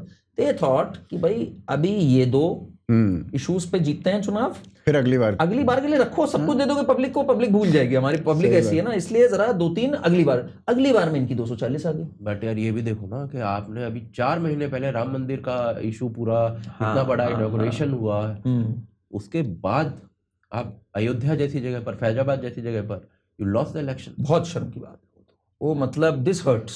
जैसे एक 2023 world cup final hurts, because मैं ऑल द वे गया था अहमदाबाद देखने वाले का, आज भी वही तो थैंक गॉड मूव ऑन कर गए 2024 के बाद। बट एक वो और एक ये फैजाबाद हारना, ये रियली में हर्ट करता है, ये हर्ट्स में। वरुण ग्रोवर है तो ने कहा तो सही कि मतलब ठीक है, मैं तो रात को 1:30-2 बजे भी उठ के जाग जाता हूँ और सीधा हंसने लगता हूँ, अरे अयोध्या हार गए साले। तो इनको मौका मिल गया, इनको मौका मिलने का। पर मैं हमेशा इस पे करेक्ट कर देता हूँ तुरंत कि भाई अयोध्या जीते थे, फैजाबाद हारे थे, बिकॉज अयोध्या पार्ट है उसका। पर वो भी ना, अगर देखो तो मन को खुश करने के लिए गालिब ये ख्याल अच्छा है वाली बात है। नहीं मतलब अयोध्या जो कॉन्स्टिट्यूएंसी थी वहां तो बीजेपी के वोट ज्यादा थे, बाकी में नहीं थे। बट शर्म की बात यह है, सबसे ज्यादा शर्म की बात, एंड इट हर्ट्स, कि जिन्होंने कार सेवकों पे गोली चलाई वो जीत गए जाकर के, और जिन्होंने राम मंदिर बनवाया वो हार गए। This tells you about our civilization also, कि हम लोग जो है ना, वो जो राइस बैक कन्वर्ट्स हुए, वो क्या है, मतलब उनके लिए धर्म और ये बहुत कम मैटर करता है। इंस्टेंट ग्रेटिफिकेशन, कुछ दुआ, वो आ जाएंगे इधर। और हमारा जो वहाँ बीजेपी का जो कैंडिडेट था वो तो लल्लू सिंह ही निकला, वो नाम भी उसका लल्लू सिंह। उसने जो सेल्फ गोल्स किए हैं, वही तो बात है, संविधान वाली बात भी उसी ने कही थी। वहीं से तो स्टार्ट हुआ सब कुछ, वहीं से तो ये 30-40 सीटें जो गई हैं वहीं से तो शुरू हुई है। संविधान बदल देंगे। यूपी में 30 सीटें, हरियाणा में 5 सीटें, हाँ, उनमें दलित वोट जो है उसका बहुत बड़ा इम्पैक्ट पड़ा, दोनों जगह पर बहुत बड़ा। अच्छा, अब मेरे को एक बात बताओ यार, कि अभी हम जैसे मोदी 3.0 की बात कर रहे हैं, वीक है, स्ट्रॉन्ग है, या जो भी, वक्फ वाला डिसीजन, 1 नेशन 1 इलेक्शन, दोनों बड़े निर्णय हैं। ठीक है, 1 nation 1 election is very big. तो मैं वही कह रहा हूँ कि मैंने जब ये 240 सीटें आई थी तब मैंने नहीं सोचा था कि ये कोई, मैं तो मतलब दिमाग में सोच के बैठ गया था कि अब कुछ नहीं होने वाला है। बट ये कुछ डिसीजन ले रहे हैं। नहीं वो तो है ही है। डू यू थिंक के ये पुल ऑफ कर लेंगे इन चीजों को? One nation one election pull off हो सकता है अब, एंड इसमें ये बीजेपी के लिए बहुत इंपॉर्टेंट है, बिकॉज इसमें एडवांटेज तो बीजेपी को है, all said and done. Nationalist part, एक नेशनल इशू आज की डेट में सेट करने की हिम्मत बस बीजेपी में है, आप ये समझ लो। कांग्रेस तो इतनी सीटों पे ही नहीं कंपीट करती कि मेजोरिटी ला सके आज की डेट में। तो अगर नेशनल इशू इन्होंने सेट कर दिया, they can get an advantage. हालांकि the Janata is very intelligent आज की डेट में। उड़ीसा में हमने देखा था क्या हुआ था 5 साल पहले, उन्होंने नवीन बाबू को जिताया असेंबली में और मोदी जी को अच्छी सीटें दी लोकसभा में। तो पब्लिक है intelligent. Same happens in Delhi, same happens in Bihar. But it will be interesting to note, अगर सेम डे हो रहा है चुनाव दिल्ली का, सेम टाइम हो रहा है, then does it happen? Right, होना चाहिए ऐसा। कह नहीं सकते। ये will be interesting to see, क्योंकि ये अगर यहाँ पे देखो, आंध्रा में देखो तो इसी तरीके से वोट्स होते हैं, या फिर ओडिशा में देखो तो इसी तरीके से वोट होते हैं। ओडिशा में हुआ, I don't know UP, Bihar and Delhi और इन सब जगहों पे क्या होगा। It will be interesting to see. But वैसे मैं एक बात सबको बताऊं, ये वन नेशन वन इलेक्शन 1951 में जब पहला इलेक्शन हुआ, तब से लेके 1967 तक it used to be one nation one election, right? It was always one nation one election. And Congress सबसे, ये सेल्फ गोल कहां करते हैं कांग्रेस वाले? पढ़ते नहीं। तो इनके जितने प्रवक्ता हैं बिल्कुल पढ़ाई लिखाई से इनका लेना देना ही नहीं। इनका कहना है क्यों पढ़े लिखे हैं, टाइम वेस्ट करें, जनता भी नहीं इंटरेस्टेड है पढ़ाई लिखाई। जब हमारा लीडर ही नहीं क्यों पढ़े लिखे हम लोग? तो इन्हीं की इलेक्शन कमीशन जब थी, जब 1983 में थी, जब बीजेपी का कोई लेना देना नहीं, उसने रिकमेंड किया भाई वन नेशन वन इलेक्शन कर लो। 83 में, राइट? 83 में it was the election commission which said कि we need one nation one election. 2002 में there was a national commission to review constitution, जिसकी लोग बात करते हैं, उसने कहा भाई वन नेशन वन इलेक्शन करो। और मैं बताऊं, जितने भी इंस्टीट्यूट्स हैं तुम्हारे इन्वेस्टमेंट के, जैसे CII हो गई, फिक्की हो गई, इन सब की रिपोर्ट्स है कि चुनाव से 6 महीने पहले हम लोग के हिचकोले आने लग जाते हैं, कौन सी सरकार आएगी, इन्वेस्टमेंट करो ही मत यार, लेने के देने ना पड़ जाए। यहाँ पे जितनी बिजनेसमैन की मारी जाती है ना, उतनी किसी की नहीं मारी जाती इस देश में। बिल्कुल। तो इसलिए the investment start drying 6 months before the election. तो इट्स अ डिजास्टर। मतलब बिल्कुल होना तो वन नेशन वन इलेक्शन ही चाहिए। इसलिए this is a very bold move and I am glad Modi ji pushed it. I think it will pass. I think ये होगा पास। इसमें क्या हुआ, एक ये तो 2/3 मेजोरिटी भी चाहिए, इसमें 2/3 चाहिए, लेकिन वक्फ में तो नहीं चाहिए ना। वक्फ में नहीं चाहिए, वक्फ में नहीं चाहिए। तो वक्फ भी आई थिंक निकाल लेंगे, they will pull it off. वक्फ में देखते हैं क्या होता है। ये वक्फ में इज आस्क फॉर अमेंडमेंट्स। तो कंप्लीट तो नहीं है, चलो मैं कहता हूँ कंप्लीट ना भी अगर करो, मुझे नहीं लगता है जरूरत थी स्टैंडिंग कमेटी को रेफर करने की। ये जेपीसी के पास गई, बट मेरे को क्या लगता है कि जेपीसी के पास जाना भी इन्होंने सोचा था कि इस पूरे मुद्दे के ऊपर एटलीस्ट ये होगा ही होगा, क्योंकि अगर इसको हमने सीधा पास कर दिया तो वही होगा जो सीएए के टाइम पे हुआ, शाहीन बाग बनेगा और सब कुछ होगा। ये शाहीन बाग अगर बन रहा है, विच इज सुप्रीम कोर्ट का कहना है, which is illegal and unconstitutional, तो ये तो उसको हटाना तो तुम्हारा काम है ना। हटाना आपका काम है भाई, बट वो उसको करते नहीं है। वो उसको करते, ये बहुत बड़ी गलती है ये। और यही से शय मिली है ऑपोजिशन को, राइट, कि हम सड़क पे आके कुछ भी कर देंगे, आपको कोई रिफॉर्म ही नहीं पास करने देंगे। अग्निवीर पास करोगे, हम सड़क पे आ जाएंगे। शाहीन बाग तो सीए पे हो गया, फार्म लॉस पे हो गया, and they succeeded with farm laws. ये क्या नाम है इसका, चंद्रशेखर आजाद। अरे वो तो डिजास्टर है। इसमें तो बोल ही दिया ना कल, के वक्फ वाला जो है ना, छू मत देना। अरे उद्धव ठाकरे ने बोल दिया नहीं छू सकते आप। मतलब मैंने अभी कोट किया था, बाला साहब ने कहा था Waqf has no place in our country, we are not a sharia nation.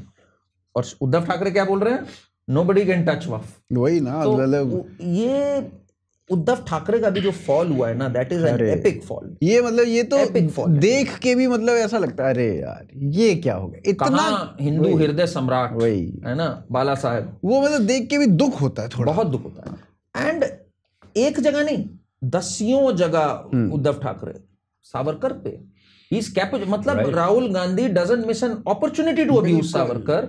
आप सावरकर को लिटरली पूछते थे, भारत रत्न की मांग करी आपने, और आप देखो आज क्या हालत हो गई है। They are quiet on that. वही मेरे को, मैं वही कह रहा हूँ ना कि मतलब या तो आप ठाकरे मत लगाओ, तब मुझे कोई दिक्कत नहीं है, पर अगर आप बाला साहब ठाकरे का ठाकरे यूज कर रहे हो ना यार, तो मेरे को दुख होता है। नहीं दुख वाली बात है, ऐसा आप कर रहे हो। But it will be interesting Maharashtra में क्या होता है। Maharashtra is going to be one of the most interesting elections. Nobody can predict कि वहां क्या होने जा रहा है। वही मतलब अभी तक मेरे को तो कोई आइडिया नहीं है वहां क्या हो रहा है, कुछ समझ नहीं आ रहा लोगों को। सेंटिमेंट किसने पहले धोखा दिया था, फिर किसने धोखों की भी क्रोनोलॉजी हो गई वहां कि वो जो डिबेट्स होती है वो कहता है आपने हमारी पार्टी तोड़ी, वो कहता है पहले और पीछे जाइए, 19 में हम जीते थे साथ में उद्धव के, आपने पहले उद्धव को हमारे से किया। तो धोखों की भी एक क्रोनोलॉजी हो गई कि किसका धोखा बड़ा है उसमें। पर नहीं यार, आपने आइडियोलॉजी जो चेंज कर दी तो आपने तो पब्लिक के साथ धोखा कर दिया ना। ठीक है, आप पार्टी में आपस में धोखे कर रहे हो, ठीक है, we don't have anything to say on that. पर अगर आप ये कह रहे हो कि वक्फ को कोई छू नहीं सकता, तो आपने पब्लिक को छल लिया भाई। अब पब्लिक ऐसी हो गई ना गर्वित, मैं बताऊं, I speak to a lot of people, public को क्लैरिटी नहीं है आइडियोलॉजी चीज क्या है, और ये अब समझ में आने लग गया है। अब महाराष्ट्र में इस समय क्या कर रही है बीजेपी गवर्नमेंट? बीजेपी गवर्नमेंट भी लाडली लक्ष्मी और इस टाइप की हरियाणा में चला रही है। हरियाणा, मध्य प्रदेश से स्टार्ट हुआ है। शिवराज सिंह चौहान असेस्ड कि भाई गड़बड़ हो गई है यहाँ पर, एंड उन्होंने क्या कमाल का कोर्स करेक्ट किया है, एंड 2/3 से जीते बाद भाई 3 महीने में गेम चेंज कर दिया। तो अकेले आदमी ने एक टेम्पलेट बन गई है कि बॉस अंत में पब्लिक को बैंक के खाते में जब मैसेज आता है ना खट से क्रेडिटेड, उससे जो एड्रेनलिन शॉट मिलती है ना, ये सब आइडियोलॉजी है, ये सोशलिस्ट है, ये नियो कंजर्वेटिव, कोई तेल ले ले। तो मेरा अभी भी ये मानना है, we get the government that we deserve. Unfortunately लोगों को आज भी क्लियर नहीं है व्हाट इज सोशलिज्म, ये कैपिटलिज्म है, लोग नहीं है, हिंदुत्व पता ही नहीं लोगों को हिंदुत्व क्या होता है। हिंदुत्व तो अब वही है, हिंदुत्व पे काफी काम भी हुआ है, ऐसा नहीं कह सकते हिंदुत्व पे इलेक्शंस नहीं मोबिलाइज हुए, but everything has a date कि भाई अब कब तक आप उस पे खेलोगे। और ट्रू हिंदुत्व भी आपने किया कि नहीं, एक ये भी बात आती है। आज भी प्लेसेस ऑफ वर्शिप है, आज भी हिंदू टेंपल कंट्रोल में नहीं है, सरकार का कंट्रोल है। These are issues इन्होंने अपने आई थिंक मैनिफेस्टो में भी नहीं डाला है। क्या चीज? ये प्लेसेस ऑफ वर्शिप एंड ये जो दूसरा है, कुछ नहीं डाला इन्होंने, मैनिफेस्टो में भी नहीं है, इन्होंने नहीं डाला। इन्हें पता है कि यार ये इस पे कंट्रोवर्सी होगी, ये होगी, और हमारे में भी स्पाइन कितनी है इसको पास करने की, तो गवर्नमेंट इज प्लेड सेफ।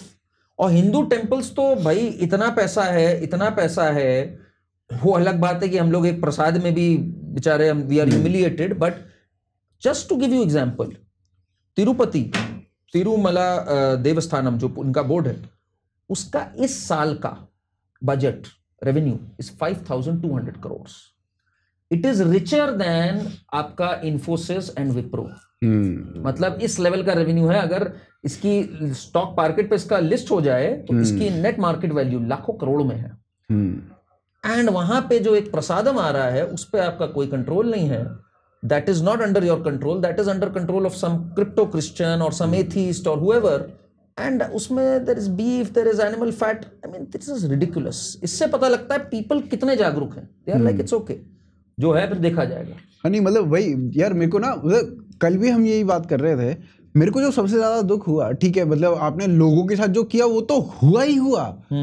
आपने भगवान राम को जो सबसे पहले भोग लगाया वो इन्हीं लड्डू का तो लगाया, वो इन्हीं लड्डू का था। इनसे लाखों लड्डू गए थे, if I remember। 1 lakh Laddu वहां पे आया था। वहां पे साधु संत जो पता नहीं कितने वर्षों से अपने घरों को त्याग कर जंगलों में चले जाते हैं, वो ये सोचते हैं कि भाई तन पे एक कपड़ा भी ना पहने, उससे पर्यावरण को नुकसान होगा, हम एक चींटी को भी कुछ नुकसान ना कर दें। ऐसे लोगों को आपने क्या खिला दिया?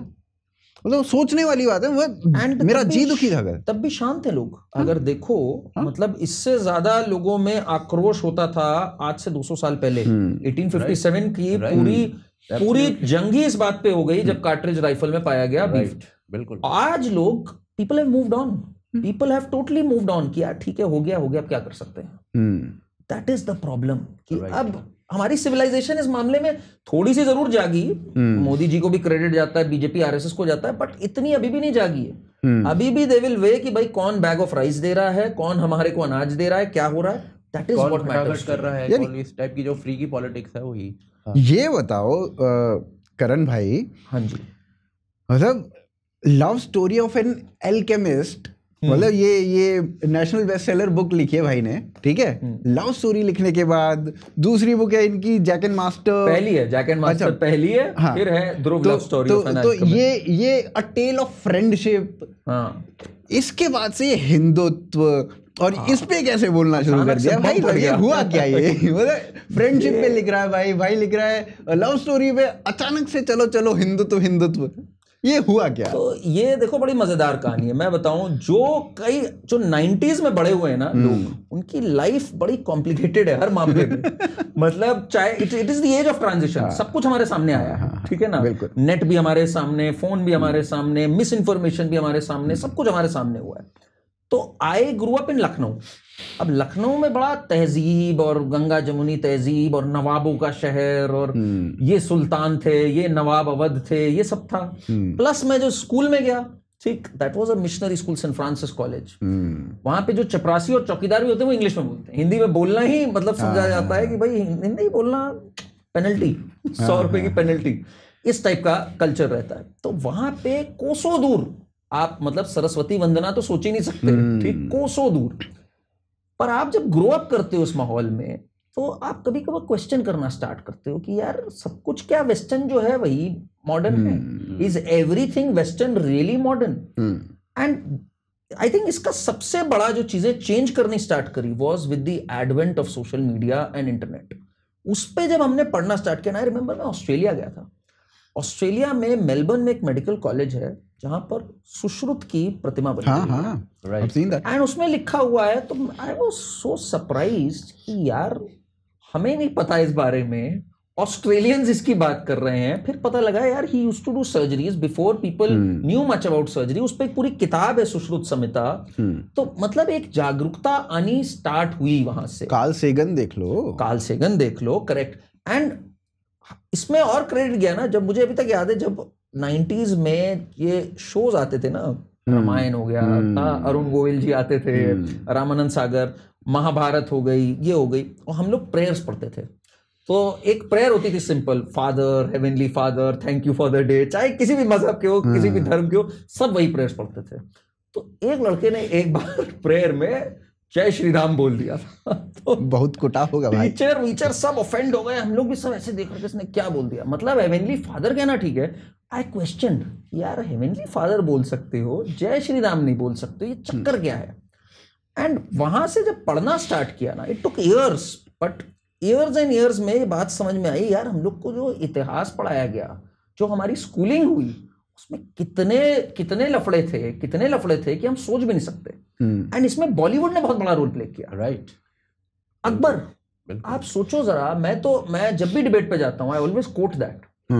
अकबर ने एक फतेहनामा चित्तौड़ है जिसमें ही इज ओन्ड अप कि आज मैंने 33,000 काफिरों को, हिंदू को मारा और मैंने गाजी का टाइटल अज्यूम किया। खुद बोल रहा है, बड़े शौक से बोल रहा है। ये जो नहीं इसमें फतेहनामा में नहीं बोला है, इसने गाजी का टाइटल इसने 1578 में कहा। फतेहनामा चित्तौड़ में कहा इसने ना, चित्तौड़ी में तो मारे थे, चित्तौड़ में 33,000 लोग मारे, चित्तौड़ में 33,000 मारे, पर फिर 78 में इसने कहा कि आज से मैं गाजी 78 में का 1578 में का वो चित्तौड़ में मेरे दोनों अलग-अलग इंसिडेंट्स है, वो दोनों अलग। उसके बाद फिर मतलब औरंगजेब मसीरे आलमगिरी में खुद कह रहा है भाई। अच्छा ये बहस किस बात पे करते हैं लोग? गंगा जमुनी खुद कह रहा है वो बंदा कि भैया काशी विश्वनाथ को तोड़ने का ऑर्डर दे रहा है वो।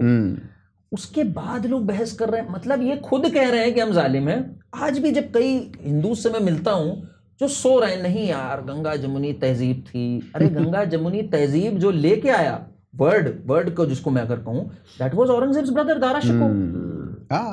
सही बात। मंजमिल बहरीन जिसको कहा जाता था ये, और उसको मार के उसने शाहजहां के प्लेट सजा के दे दी कि भाई ये है इसका सर। और उस औरंगजेब की लोग बातें करते हैं, सब कुछ करते हैं। नहीं वो तो वली है, वली है। करेक्ट। अच्छा अकबर की बात करें, एक और बताओ, सबसे जो वाहियात मुझे बात लगी जो कि बिल्कुल ही डिप्रेसिंग है, सलीम और अनारकली का इश्क। जोधा अकबर का इश्क। ये सलीम कौन है? ये गुरु अर्जन देव को तवे में उसने रोस्ट कर दिया, वो सलीम है और उसको तुम इशक ज्यादा दिखा रहे हो। तो ये दिस इज, जब इस पे वेकनिंग अप हुई ना, तो the two books that you are talking about, the first book is Jack and Master. So it's about a lot of people amongst us. मतलब क्या है ना, जैसे एक कहावत होती है ना, jack of all master of none. तो it's about two friends, one of them is a jack of all, वो कई चीजें कर सकता है, ठीक है ना। He can be a great guitarist, he can be very good with say podcast, he can be a charmer, बहुत सारी चीजें करना चाहता है, वो एक काम नहीं करना चाहता। The other is a master of one. वो जीवन में एक काम करना चाहता है बट उसमें पिनिकल टच करना चाहता है. And we see such people around us all the time. अगर आप देखो बिल्कुल. तो it's about two friends where they land up in life. And do we, मतलब एज पीपल, हम क्या जैक बनना चाहते हैं लाइफ में, we want to do multiple things, या हम एक ही चीज में पिनिकल टच करना चाहते हैं. That is what Jack and Master was about. It became very successful among students ज्यादातर. तो this was when fresh out of college, MBA के जस्ट बाद मैंने लिखी थी जैक एंड मास्टर. ध्रुव की एक बड़ी इंटरेस्टिंग चीज है जो love story of an alchemist है. दिस इज सेट, यहां से मेरी थोड़ी सी स्पिरिचुअल अवेकनिंग भी हुई. This is Dhruv but not Rathee. Yeah. तो this is set along the ghats of Banaras. So this is a love story, but it's a very spiritual love story. In the sense कि alchemist word जो है ना, ये alchemist word भी हमारा word. पोले कोलो. पोलो कोलो ने तो लिख दिया. पोलो कोलो. alchemist का मतलब क्या? अच्छा बताओ. पता है? आप बताओ. नहीं पता. मैं बता रहा हूँ. 95% को नहीं पता और इतनी बड़ी हिट हो गई किताब. मैं इस बात से स्टैंड हूं. मैंने एक सर्वे किया था कि alchemist का मतलब, alchemist was a tradition जो हिंदुस्तानियों के पास था, इंडियंस के पास था. कहा जाता है कि वी हैड दिस आर्ट जिससे कि हम नॉर्मल मेटल को, से लेड को गोल्ड में तब्दील कर सकते थे. लेड को गोल्ड में through our metallurgy and other exercises. Right. And बाद में इसका सिंबोलिज्म आया कि you can be an alchemist in anyone's life. जैसे एक किड है हु इज ऑर्डिनरी लेड, उसको आपने एजुकेशन दी, he can transform into gold. So you are an alchemist for that kid. So who is the alchemist of your life? It could be your mother, actually, right? It could be someone who just helped you while you were growing up. So this is love story of an alchemist. So this is a guy, Dhruv. He meets a foreigner who comes to the Ghats of Banaras, and she discovers Indian culture, and how she changes him or he changes her. That is what this is all about. So it is a tribute in my way to the culture of Banaras, to our spiritual leaning. So वहां से एक बहुत बड़ी awakening हुई. Answering your question कि कहां से हुआ, वहां से I actually discovered Banaras. And Banaras is an experience. मैं आपको बताऊं, it is an experience. वहां पे you go to the Manikarnika Ghats, which are the burning ghats. You go to the Dashashwamedh Ghats. It is unbelievable कि यार है क्या this life, death, this पूरा साइकिल जो है. राइट. वहां पे देयर इज मुक्ति भवन जहां पे लोग आते हैं टू गिव अप देयर प्राण्स. अरे यार वो एक फिल्म देखी थी मैंने इसके ऊपर. And they are so cheerful. It's scary at the same time. It's enlightening. So I have covered all of that in this. कि यार दे आर सेलिब्रेटिंग कि यू नो मौत जब अंत नहीं तो मौत से डरे क्यों. इट्स क्रेजी. तो वहां से एक एनलाइटमेंट भी हुई. थोड़ी सी एनलाइटमेंट तो नहीं पर थोड़ी सी एक वो आई. अभी तो मीलों दूर है एनलाइटनमेंट से, पर एक जनरल अवेयरनेस आई. Then history, how we been taught all the wrong things, how we been fed this bullshit over the years. तो I think that resulted in me starting to speak about it and come on debates, and that's how it took off. तो वापस से मोदी 3.0 पे आए. उसका उत्तर लोगों को एक अगर हम संक्षेप में बता सकें, उसके बाद फिर अगले टॉपिक्स पे चलते हैं. मोदी 3.0 ने जो स्पीड और स्केल दिखाया है वो कमाल है. मतलब आई एम डैजल्ड बाय दैट. अगर देखो तो 3 करोड़ घर का अनाउंसमेंट हो गया है इस दौरान. बन रहे हैं, स्टार्ट हो गए. 4 करोड़ बनाए थे इन्होंने 10 साल में. अब इन्होंने 3 करोड़ अनाउंस कर दिए. 3 लाख करोड़ के प्रोजेक्ट्स ग्रीन लाइट कर दिए हैं इन्होंने. एयरपोर्ट्स और मेट्रोज में तो इन्होंने कमाल का काम किया है. मतलब before 2014 if I give you example, 74 airport होते थे. Even highways 74 airport is today 148. National highways 91,000 kilometre होते थे, 1.5 लाख हैं आज. मतलब जो इतने सालों में बने उसका 50% से ज्यादा इधर बन गए.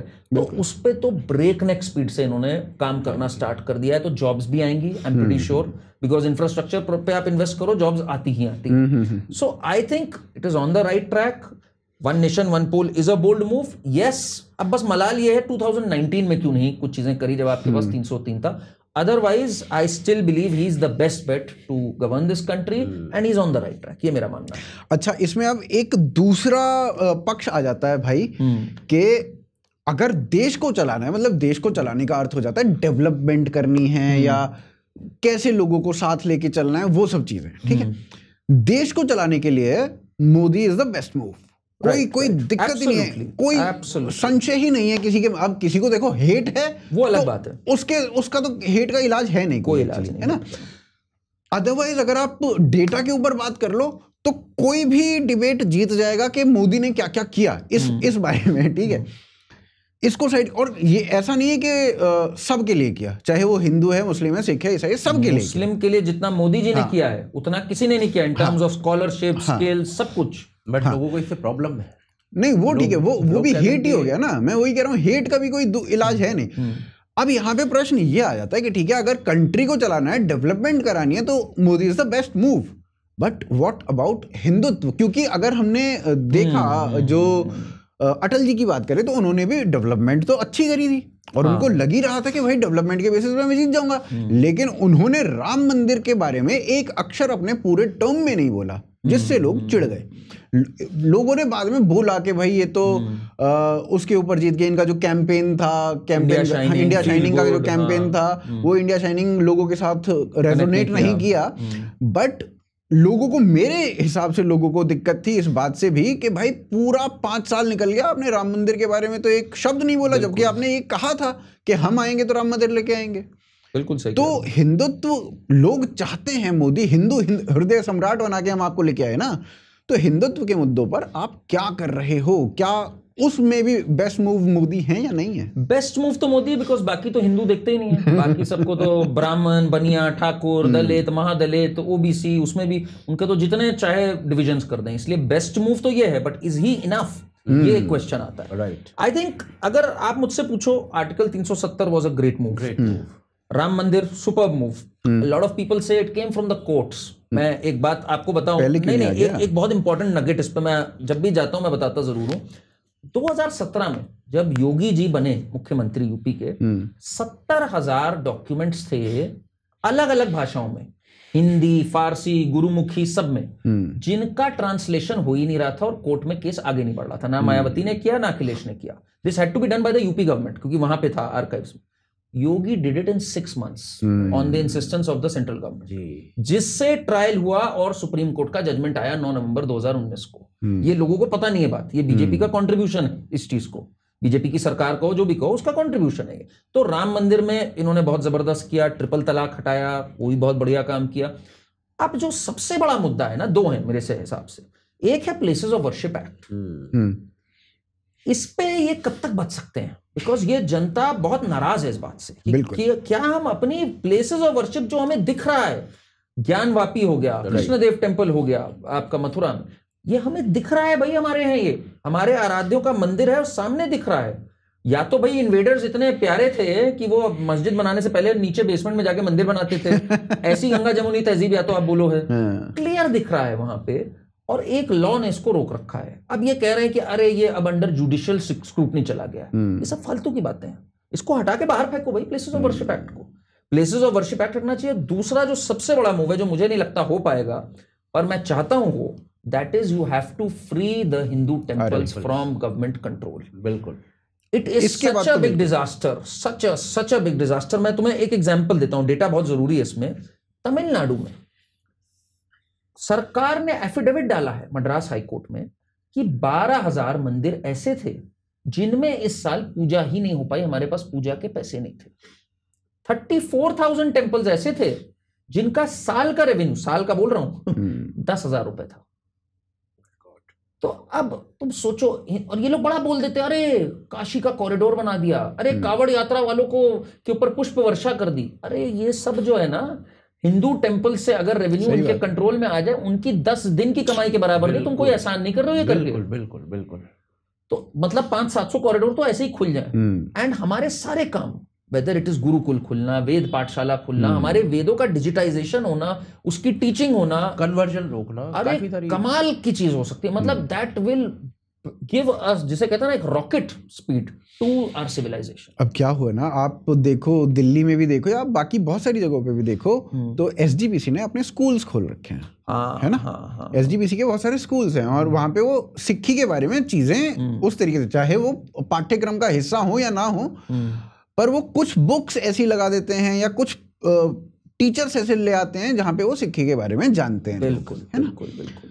अब आप सोचो कि हमारा एक बोर्ड हो, जैसे कल पवन कल्याण ने बोला सनातन बोर्ड हो, उधर से काजल हिंदुस्तानी ने भी कल ही ये बात बोली है कि एक बोर्ड हमारे लिए होना चाहिए अलग से, धार्मिक बोर्ड या जो भी, नॉमेनक्लेचर में कुछ नहीं रखा, मुद्दा है कि कुछ इस तरीके की चीजें हों, ठीक है। अब इस तरीके के कुछ बोर्ड आता है, कुछ होता है, और वो हिंदुत्व के लिए कुछ करता है, हिंदू संगठनों के लिए कुछ करता है, हिंदू जातियों को एक करने के लिए कुछ करता है, तो उससे बेनिफिट किसको है? सबसे बड़ा, अगर पॉलिटिकली सोचें तो सबसे बड़ा बेनिफिट किसको है? बीजेपी को। बीजेपी के लिए ये एक बहुत बड़ा सोर्स, कोई भी सरकार के लिए दो चीजें बड़ी जबरदस्त हैं। एक, पुलिस पर कंट्रोल कभी नहीं खोना चाहते है, तभी जो पुलिस रिफॉर्म्स आए सुप्रीम कोर्ट के 2006 के, उनको इंप्लीमेंट नहीं किया किसी ने। और एक, कभी भी जो एक रेवेन्यू का सोर्स हो, इतने भयंकर रेवेन्यू का सोर्स हो, उसको ये नहीं छोड़ना चाहते। अनफॉर्चुनेटली बीजेपी के under temples under state control बड़े हैं, और ये सबसे बड़ा डिजास्टर है मेरे हिसाब से। ये करेक्ट होना, इसीलिए ये जो तिरुपति वाली डिबेट है पूरी, इस पे बीजेपी स्पोक्स पर्सन ज्यादा नहीं कुछ बोल ही रहे, कुछ नहीं बोल पा रहे। आपने एसजीपीसी की बात करी, शिरोमणि गुरु प्रबंधक कमेटी की, एग्जाम्पल गुरुद्वारा प्रबंधक कमेटी की, 85 गुरुद्वारे हैं इनके अंदर। 85 गुरुद्वारों का जो बजट है पिछले साल का 1000 करोड़ है। 34,000 मंदिरों का 10,000 रुपए है इनका, इसका 1000 करोड़ है। What does this show? अगर आप फंड्स जनता के हाथ में दे दोगे, वो कंट्रोल करेंगे, पर फिर सरकार के हाथ से निकल गया। सरकार उसमें एडमिनिस्ट्रेटिव फी ले रहा है 5 से लेकर 14%। फिर जो फंड्स का कर रहा है वो तो छोड़ ही दो। केरला में तो जो आपका टेम्पल है तिरुवंतपुरम वाला, उसमें तो 25 साल का ऑडिट कर दिया सुप्रीम कोर्ट ने। कम्युनिस्ट बैठे हुए उस पर, जो कहते हैं religion is opium of the masses, उनके लिए भाई पैसा ठीक है, पैसे पे बैठना है उनको। फिरहाद हकीम बैठा हुआ है तारकेश्वर बोर्ड पे, फिरहाद हकीम। यार आप ये देखो ना, मतलब इसकी बात कर लो, पेरियार तो चलो, पेरियार पे भी आते हैं, इसकी बात कर लो ना। ये इस मंदिर के फंड से जो डोनेशन हम दे रहे हैं मंदिर को, उससे आप पादरियों की सैलरी दे रहे हो, आप मौलानाओं की सैलरी दे रहे हो, मदरसे चल रहे हैं उनसे, और उन्हीं मदरसों में वो पढ़ा रहे हैं कि भाई काफिरों को मारो। हमारे ही पैसे से हमारी जान ली जा रही है, हिसाब से देखा जाए। पता नहीं लगता लोगों को, पता, लोग कहते हैं अरे क्यों नहीं होने चाहिए। अभी मैं एक से डिबेट कर रहा था, कह रहा है अरे अगर समाज के कुछ कार्य हो जाएंगे, आप क्यों उसमें हिंदू मुस्लिम देख रहे हैं? ये जो प्यारी बातें करते हैं ना, बिल्कुल मधुर बातें हैं जिससे लोग खुश हो जाते हैं। सारे जो कोट होते हैं ना, जो सारी कुटिल चीजें होती है, वो मधुर भाषा के पीछे छुपी हुई है। और ये हम लोग को बचपन में नहीं समझ में आता था। Growing up in the 90s and all, we didn't understand this कि बॉस आया तो रावण जो था वो साधु का भेष लेके आया, बिल्कुल, है ना। वो चीज लोगों को समझ में नहीं आती। कम्युनिस्ट हमेशा ये बात करेंगे, अरे गरीबों को फ्री बांटो, अरे लोगों का ध्यान रखो, क्यों क्लासेस बांट रहे हो, क्यों रिलीजन के थ्रू देख रहे हो। आज क्या हो गया हाल इनका? केरला में आज क्या हालत है? केरला में मैसिव साइफनिंग ऑफ फंड्स हुई है पद्मनाभ स्वामी टेम्पल में।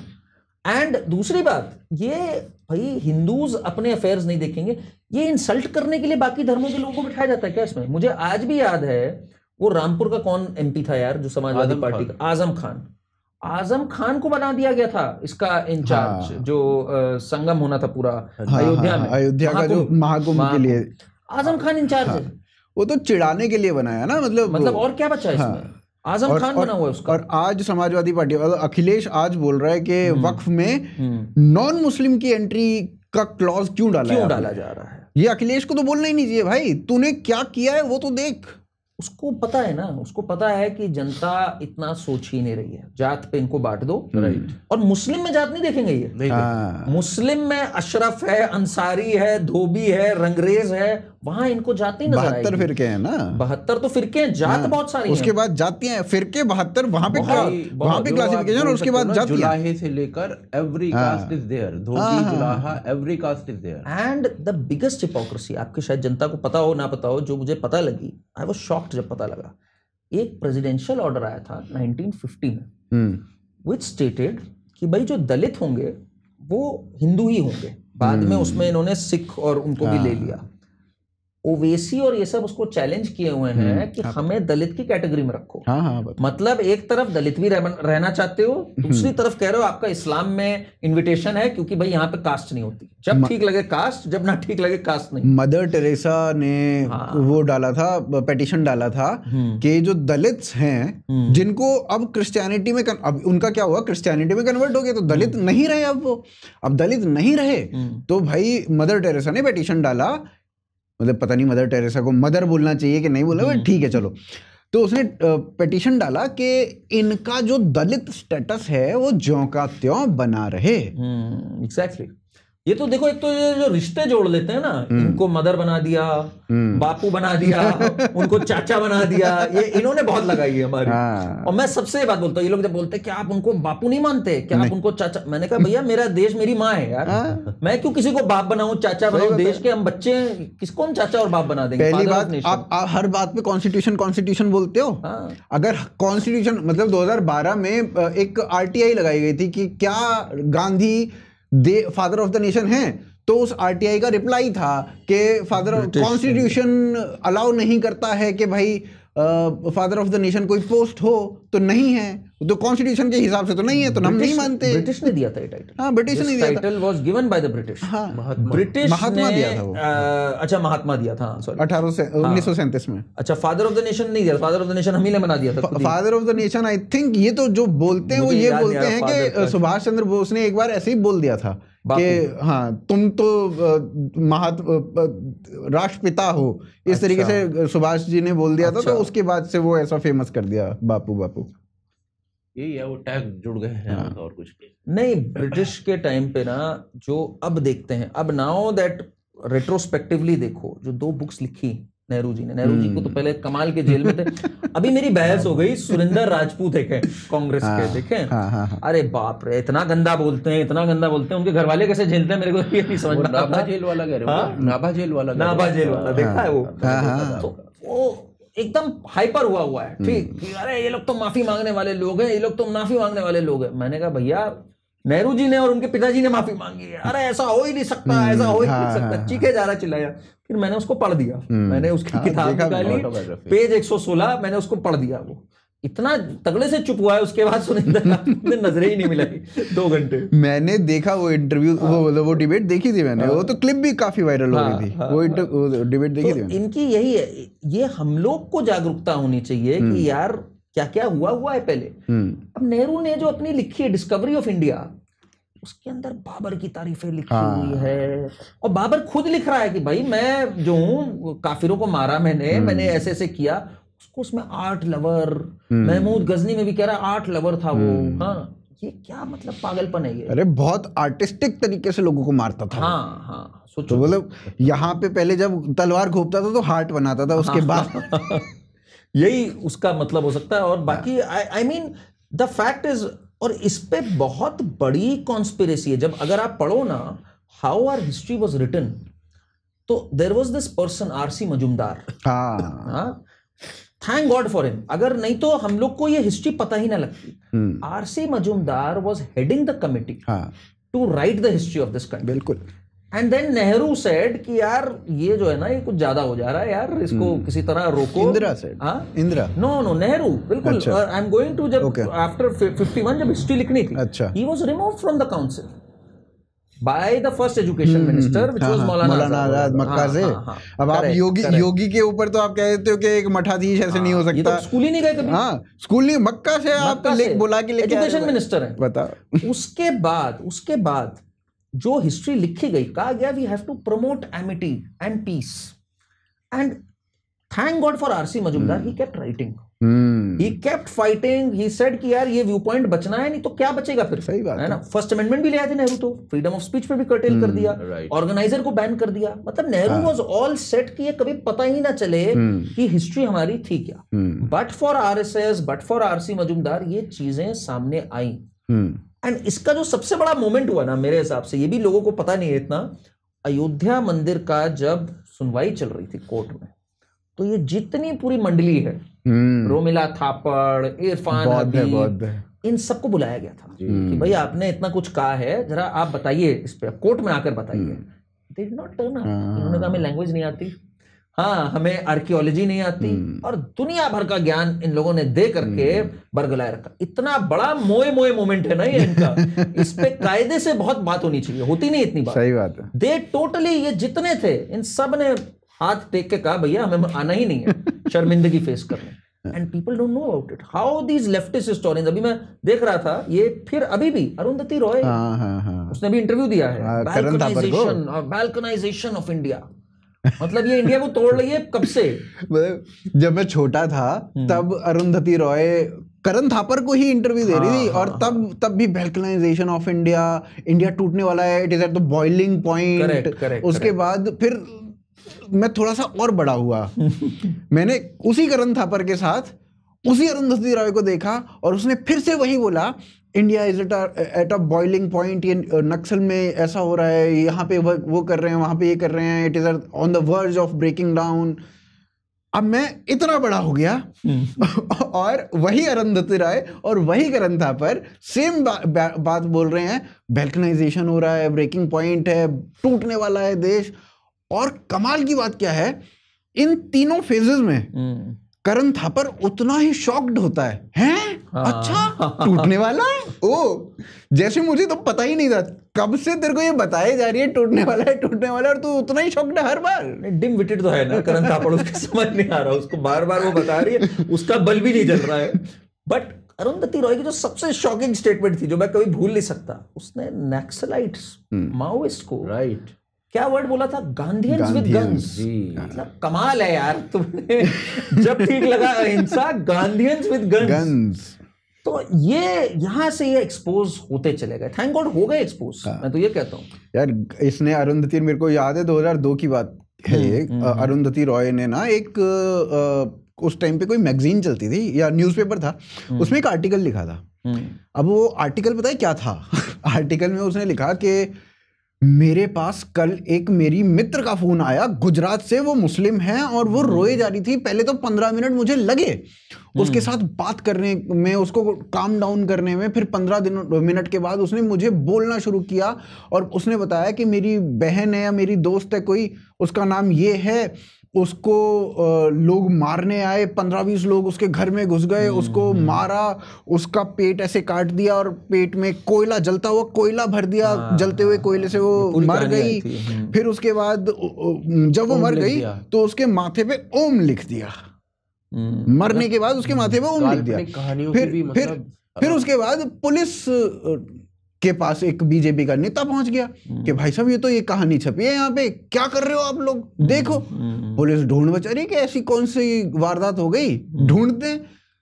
वो कह रहे हैं यार कुछ मिल ही नहीं रहा, चक्कर क्या है, इतनी बड़ी न्यूज बन गई, इतना कुछ हो गया, अखबार में भी आ गया, हो क्या रहा है, उनको कुछ मिले ना।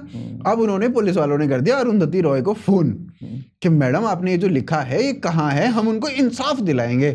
तो अरुंधति रॉय कह रही है तुम्हारे पास कोई कॉन्स्टिट्यूशनल राइट नहीं है मुझसे ये बुलवाने का कि कहाँ हुआ है, क्या हुआ है, मैं तुम्हें कुछ नहीं बताऊंगी। ये कुछ हुआ होगा तो बताओगे ना, तुमने काल्पनिक कहानियां लिख दी, कुछ हुआ ही नहीं है, पूरे वहां पे वडोदरा की कहानी है। हाँ समझ गया, मुझे याद आ गई कहानी। वडोदरा में पूरे में ढूंढ रहे हैं कि भाई क्या हुआ है, पुलिस को कोई केस ही नहीं मिल रहा है ऐसा, वो उस नाम की कोई लड़की नहीं मिल रही है वहां पे जिसके साथ कुछ ऐसा हुआ हो। अब उस टाइम पे ओम लिखा गया था, ये अगर आज 2024 में लिखना होता तो जय श्री राम लिखते माथे पे। तो that's how they play it. उस टाइम पे हिंदुत्व को ओम से वो किया गया। थिंग इज कि अरुंधति रॉय जिसके साथ घूमी थी, उसकी फोटो भी बड़ी वायरल हुई थी, यासीन मलिक, वो तो खुला मार के बैठा हुआ है। मतलब बीबीसी इंटरव्यू में कह रहा है मैंने 4 आईएएफ पर्सनल को मारा, ठीक, कन्विक्टेड है आज की डेट में। उसके साथ घूमने में तुम्हें कोई दिक्कत नहीं, उसको वेलकम कर रही हो, हाथ मिला रही हो, सब कुछ कर रही हो, और ऐसी ऐसी कहानियां बना रही हो। And why are these university still giving her a platform? आज भी Arundhati Roy gets a platform at many places across the world. वो ठीक है भाई, जॉर्ज सोरोस का फाउंडेशन है, वो उसके पीछे है, ये है, मैं कहता हूं वो सब मान ली बात। आज भी इंडियंस क्यों उसको एंटरटेन करते हैं किसी भी जगह पे? बुकर्स है ना भाई, बुकर्स। एंड ये एक बहुत बड़ी, अभी भी एक जो हैंगओवर है, काफी हट गया है ये, मैं ये नहीं कहूंगा कि we have not made a progress, we have made a progress in that, but ये टोटली शेड अवे होना चाहिए। कैसे बेवकूफ बनाया गया हम लोग को, मतलब कैसे कैसे जेनोसाइड्स छुपाए गए हमसे। व्हेन गांधी जी डाइड, चित्पावन पंडित्स जो थे, Chitpavan Brahmins in Pune and all, Maharashtra में 8 से 12,000 स्लॉटर्ड। आप कह रहे हो कि गांधी जी अहिंसा करते थे और गांधी जी के डिसाइपल्स ने हिंसा करी है एक कौम को लेकर के। मतलब एंड आज की डेट में ना मैं बताऊं, ये जो कास्ट का इन्होंने गंद खोला है, इट इज टू मच यार, ये तो बहुत ही ज्यादा टू मच। मतलब and they are so, they can be so easily exposed on this. इस पे BJP is not doing a good job of exposing them. वही, मतलब भाई भी ये बात कह रहा था कि मतलब कास्ट की पॉलिटिक्स का काउंटर है हिंदुत्व। अगर आप वो तोड़ रहे हैं, तुम जोड़ो। एक तो हिंदुत्व है, ठीक, बिल्कुल सही कह रहे हो। दूसरा, इन्होंने कुछ किया नहीं का बीजेपी के आज कैबिनेट में। जस्ट टू एक गिव यू सम पर्सपेक्टिव, इस पे 72 मंत्री हैं आज कैबिनेट, उसमें 27 ओबीसी हैं। मैं बता रहा हूं वैसे प्रतिनिधित्व किया, आई तो don't see it that way, but I am still telling you. 72 में से 27 ओबीसी हैं, 10 एससी हैं, 5 एसटी हैं, 5 माइनॉरिटी के हैं। मतलब करीब करीब 70-72% जो कि देश की पॉपुलेशन के एक्चुअली प्रोपोर्शनल होगा, इन जातियों के हैं। बीजेपी तो एक्चुअली रिप्रेजेंटेशन भी दे रही है। सही बात है। 3 प्रेसिडेंट बनाए इन्होंने, एक मुस्लिम थे एपीजे अब्दुल कलाम जी, एक ट्राइबल वुमेन है द्रौपदी मुर्मू जी, और एक आपके रामनाथ कोविंद जी थे। तो इन्होंने तो ये भी किया। आपने कितने बनाए हैं? आपके राजीव गांधी फाउंडेशन में कितने हैं? आपके सीडब्ल्यूसी में कितने हैं? आप ना उनको रिप्रेजेंटेशन दे रहे हो। 80s 90s में आपने इसकी खूब बुराई करी और आप दलितों के मसीहा बन गए और वोट ले गए। मतलब ये तो कमाल का एक कम्युनिकेशन गैप है बीजेपी का। मेरे को फिर भी मतलब अगर आइडियली मैं इसको देखूं ना, मतलब आइडियल तो वैसे कुछ होता नहीं है, पीरियोडिक टेबल में भी दिक्कत है, आइडियल तो कुछ नहीं है। पर आइडियली मेरे को लगता है कि ये देखने का जो पर्सपेक्टिव है यही गलत है इसमें। मतलब कि राष्ट्रपति आपने दलित बना दिया, बहुत अनफॉर्चुनेट। हाँ, ये बहुत अनफॉर्चुनेट, ठीक है, जो it is the reality of. हाँ, नहीं, मेरा पॉइंट क्या है, you are doing that and the other person is not even doing that, and you are being targeted as anti-Dalit, right? Article 370 सबसे बड़ी बात। कांग्रेस 12 जून 2021 को दिग्विजय सिंह ने कहा हमें आर्टिकल 370 लाना है। एनसी ने तो अपने मैनिफेस्टो में डाल दिया, हाँ जी, कि हमें 370 लाना है। उसके साथ कांग्रेस है। मतलब 370 का मतलब है कि आपके जब 370 था, इट वॉज एंटी दलित।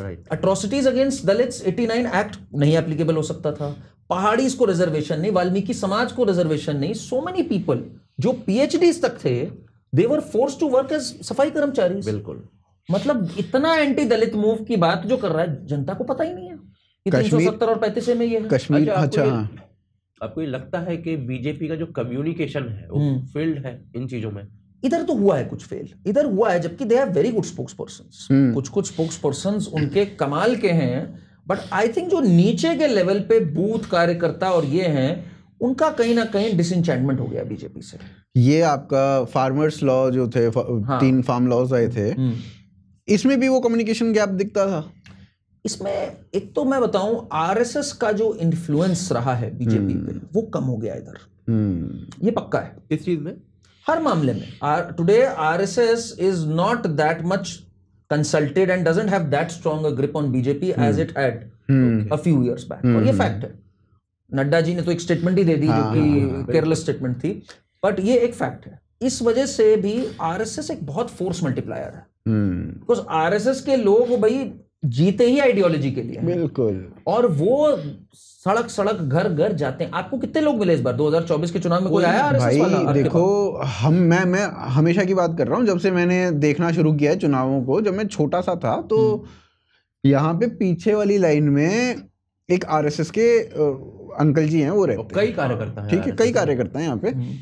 तो वो हमेशा हर साल हर बार, मतलब जब भी चुनाव है, वो एक एक घर में जाते थे और टिकट्स देते हैं, वो पर्चियां देते हैं आपकी वोट वाली, कि इसको वोट देना। वो बात करते हुए जाते हैं, कोई परेशानी है तो ये है, हम आपकी बात पहुंचाएंगे। इस तरीके से वो बीच बीच में भी कम्युनिकेट करते रहते हैं कि हम आपकी बातें पहुंचाएंगे, कुछ आपको परेशानी है तो क्या है क्या नहीं है, इस तरीके से भी बात करते हैं। इस बार कोई नहीं आया, इस बार एक बंदा नहीं आया, और वो टोली बना के चलते हैं, होली वाली जैसी टोली बनती है ना, 15-20 लोगों की। होता था, मैं तो इनको बड़े क्लोजली देखा है, जो आपके इलेक्टोरल रोल्स होते थे ना, उसमें एक होता था पन्ना प्रमुख, राइट, कि इस पन्ने का प्रमुख ये है। और जब Amit Shah came over and जो गोल्डन डेज थे बीजेपी और आरएसएस के 2019 तक मैं कहूंगा, उसमें अर्ध पन्ना प्रमुख हो गए जी, कि इतने आप संभालोगे, इतने हम संभालेंगे। आई थिंक कर्नाटका और मध्य प्रदेश में इन्होंने इम्प्लीमेंट कर दिया था। हाँ, इस बार कुछ नहीं ऐसा हुआ। सो जब तक आरएसएस, आई डोंट नो अगले पार्टी प्रेसिडेंट कौन बनते, that will be interesting to see. मुझे अगर एक मूव करना है, समवन फ्रॉम आरएसएस, हाँ, संघ का शिवराज को देना चाहिए मेरे ख्याल से। मुझे पता नहीं क्यों राम माधव की फीलिंग आ रही है। अच्छा, हाँ, राम माधव को ये लोग जिस तरह से वापस लाए हैं, कश्मीर का इंचार्ज बनाया है, बिकॉज अब राम माधव को ये लोग नहीं लाए हुए थे कश्मीर में, इट वाज अ डिजास्टर। उस व्यक्ति ने वहां एक्चुअली ग्राउंड पे काम किया, उसको एक्चुअली उसने संगठन खड़ा किया, आपने उसको बाहर कर रखा था। This is not fair. मतलब नोबडी लाइक्स दिस। आरएसएस को देखो एक ही चीज चाहिए जो मैं समझ पाया हूं, उनको रिस्पेक्ट चाहिए बस। उनको अगर आप रिस्पेक्ट भी नहीं दे रहे हो for their selfless service, then they sit at home, then they are like यार अब इतना नहीं कर सकते हम, फिर तुम्हारी इलेक्शन विंग नहीं है हम। सही बात है, खुद ही निकलो, खुद ही करो जब जरूरत नहीं है तो।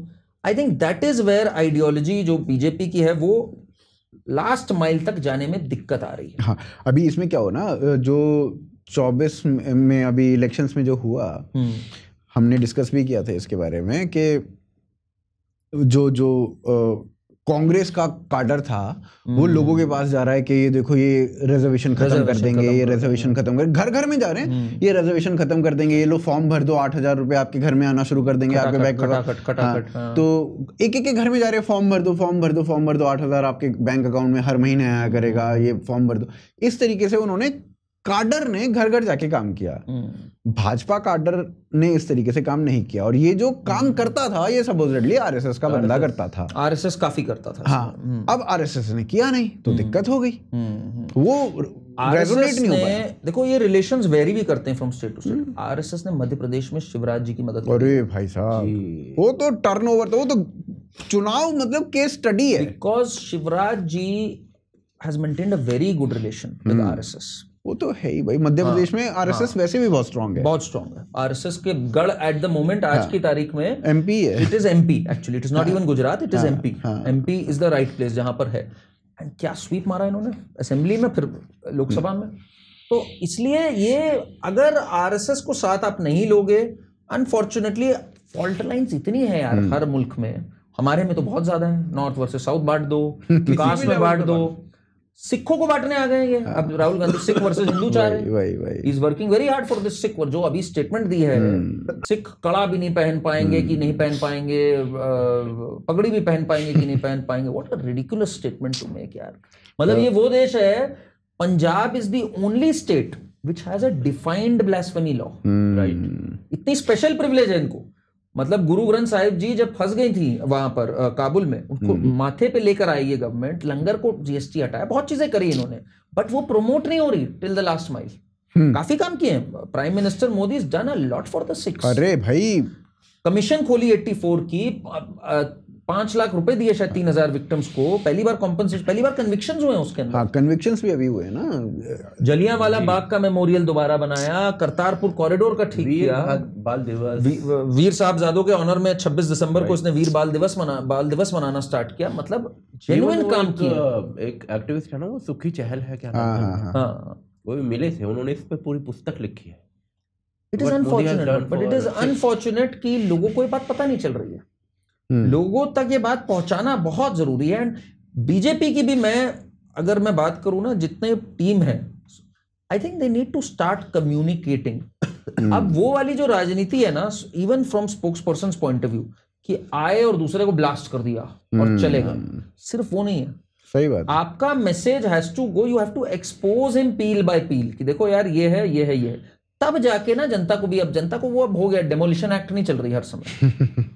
यू नो, इट्स अबाउट कि भाई सेंसिबल एक पॉइंट भी रेस करो, दूसरे को समझाओ कि ये चीज है। You have to win over fence sitters. नहीं तो हमारी आइडियोलॉजी वही रह जाएगी कि हम लोग स्ट्रगल करते रहेंगे, तमिलनाडु और इन सब में बिल्कुल नहीं कुछ रहेगा। वो एक्सपैंड करना बहुत जरूरी है। That's how I see it. तो इसमें देखो, अभी रिवाइव करने का टाइम आया हुआ है। जैसे भाजपा के लिए भी अगर देखें तो रिवाइव करना है, आरएसएस के लिए भी देखें तो आरएसएस को भी ये पता होना चाहिए कि भाई बिना भाजपा के मतलब उनके बहुत सारे काम तो किए हैं ना, सारे काम किए, 370 आरएसएस का जो आइडियोलॉजी है, विजन है, उसके अनुसार 370 हटाया, वो आरएसएस का काम है। राम मंदिर बनाया, आरएसएस का काम है। तो इस तरीके से कई सारे काम जो हैं वो आरएसएस के किए हैं। और आरएसएस अगर ये कहता है कि भाई देखो हमें वो अब हमें चाहिए फुल इज्जत, वो फुल इज्जत अगर नहीं भी मिल रही है तो भी आपके काम तो इन्होंने ही करने, दूसरे वाले तो करेंगे नहीं। बिल्कुल। तो उस केस में भी मुझे लगता है कि उन रिलेशंस को सुधारना चाहिए और एक फिर से कैमराडरी बननी चाहिए दोनों के बीच में। मेरे ख्याल से बननी भी चाहिए और बनेगी finally, because all said and done, इन्होंने जितना साथ में खून पसीना बहाया है, ब्लड स्वेट एंड टीयर्स बहाए हैं। मतलब ये वो दिन होते थे कि नेहरू चिट्ठी लिख के देते थे कि सोमनाथ में रिवाइवल ना हो जाए कहीं हिंदुइज्म का। वहां से जब इनको चिढ़ाया जाता था, इनको ऐसे ये तो संघी हैं, ये तो ये हैं, वहां से ये आज वो दिन पे आए हैं जहां इनकी सोच सत्ता में। तो it is an unbelievable journey, मतलब पीढ़ियां दर पीढ़ियां खप गई इस जर्नी के अंदर। इसलिए इनके जो सैक्रिफाइसेस का बॉन्ड होता है ना साथ में, वो टूट नहीं सकता। ये एक अनशेकेबल बॉन्ड है at the end of the day. एक बर्फ जरूर आएगा। बट दूसरी बात, आरएसएस की अभी भी एक्सपेक्टेशन ज्यादा है बीजेपी से, और वो हमारी भी है, होनी भी चाहिए। Any modern Hindu, why are the school text books not being revised as per the history? एक रिविजनिस्ट हिस्ट्री जो होती है, जो कि फैक्चुअली बेस्ड है, उस पे क्यों नहीं आ रही है? यार मेरे को लगता है कहीं ना कहीं ये भाजपा डरती है इन मामलों में। अब बैटल ऑफ कोलाचल, मैं एक एग्जांपल दे रहा हूं। मार्तंड वर्मा, कितनों को पता है उस बारे में? उसने डच को ऐसा हराया कि कहा जाता है अगर वो वॉर हम हार गए होते, and he was the first Asian to defeat the Dutch back then, Dutch were very strong, तो आज हम डच बोल रहे होते अगर वो वॉर ना जीते होते। Lachit Borphukan, how many people know about Lachit Borphukan and the battle of Saraighat?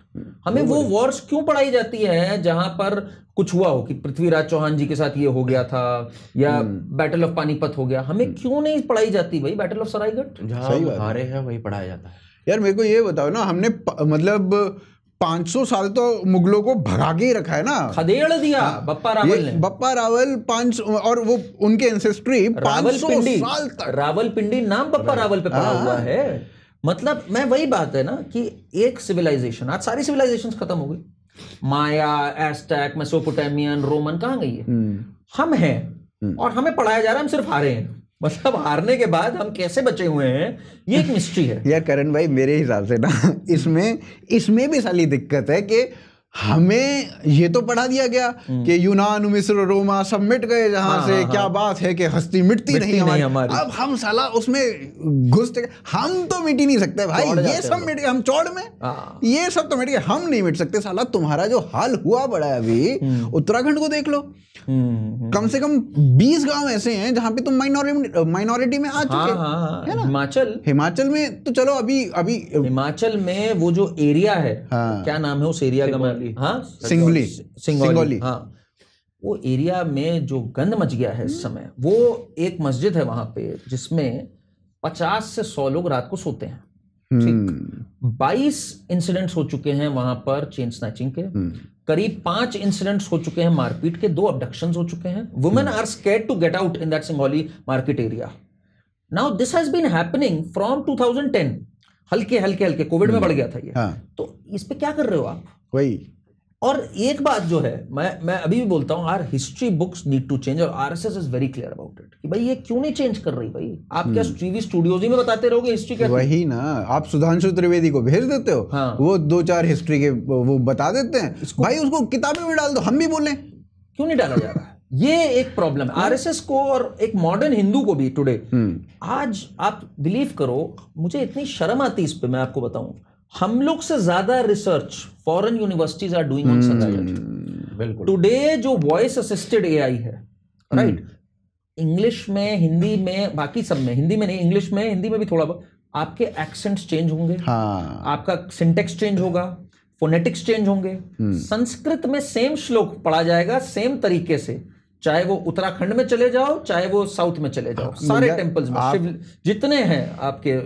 Sanskrit के वर्सेस जो भी हैं, आप फ्रेंच से बुलवा लो, आप अमेरिकन से बुलवा लो, सब में आप इंडियन से बुलवा लो, आप साउथ ऑफ इंडिया के किसी से बुलवा लो, सब एक तरीके से ही बोलेंगे। Now they know that is scientific. No and अब आ गया voice assisted AI, Alexa and all. this is the game changer. This is the only language where the phonetics are absolutely consistent. तो इस पे ये रिसर्च कर रहे हैं ज्यादा. मैं तो कंप्यूटर इंजीनियर, इसलिए मैं जानता हूँ ऑटोमेटा एक चीज होती है कंप्यूटर इंजीनियर, उसमें भी सिंटेक्स जो करेक्ट बैठ रहा है वो संस्कृत का बैठ रहा है. तो अब हम लोग नहीं कर रहे इस पे रिसर्च. क्यों नहीं कर रहे भाई? हम लोग नहीं पढ़ रहे इस बारे में. तो I think it is very important. आज योगा इतनी बड़ी चीज बन गई, पहले भी थी पर अब बहुत फैल गई. Yoga, Ayurveda. Why isn't Sanskrit spreading? Because है ही नहीं. कितने लोग पढ़ सकते हैं संस्कृत? यूनिवर्सिटीज नहीं है संस्कृत की. वही मतलब अभी दो चीजें बोलता हूँ इसमें. एक तो ये है कि भाई जो स्कूल्स है ना वो अब पहले छठी में संस्कृत डालते थे जब हमारा टाइम था. 5वीं से 8वीं होता था आई थिंक, या कुछ छठी से 10वीं तक संस्कृत होता था. उसमें भी 8वीं में आपके पास, 9वीं में आपके पास ऑप्शन होता था कि भाई आप हिंदी लेना चाहते हो या संस्कृत लेना चाहते हो. कुछ ऐसा होता था. अब संस्कृत 3 साल आप पढ़ा रहे हो, उसमें 3 साल में कितना ही ज्ञान ले लेगा बच्चा. और उसमें भी अब एक दूसरा ऑप्शन आ गया है जो बहुत सारे स्कूल देने लगे हैं आजकल, कि आप जर्मन पढ़ना चाहते हो, फ्रेंच पढ़ना चाहते हो या संस्कृत पढ़ना चाहते हो इन 6th. वैसे तो है ही नहीं. बच्चा जर्मन ले लेता है, फ्रेंच ले लेता है, संस्कृत ले ही नहीं रहा कोई. तो मेरे ख्याल से संस्कृत रिवाइवल का एक बहुत अच्छा टाइम है. सबसे तरीका है संस्कृत रिवाइवल का जो होने का है, that is freeing. Again I go back to freeing the Hindu temples. जहां टेम्पल्स को आपने स्ट्रेंथ दी, वहां पूरी जो संस्कृत की क्लास है, the priestly class also, they will set up institute. उनके पास फंड्स ही नहीं है यार, अपना पेट पाले वो. शाम का पूजा करने के तो पैसे नहीं है. वहां से ही रिवाइवल होगा एक भाषा का. आपने तो इनको हिंदुओं को तो मार दिया ना आपने, एक तरह से इनके दोनों हाथ बांध दिए आपने. ये सबसे बड़ी दिक्कत है. वो कहानियों में हम सुनते थे ना, एक गरीब ब्राह्मण की कहानियां. वो गरीब ब्राह्मण की कहानियां आज भी हैं. वो बदला नहीं है अभी तक भी कुछ. और हमारे धर्म में चीजें बिल्कुल क्लियर थी.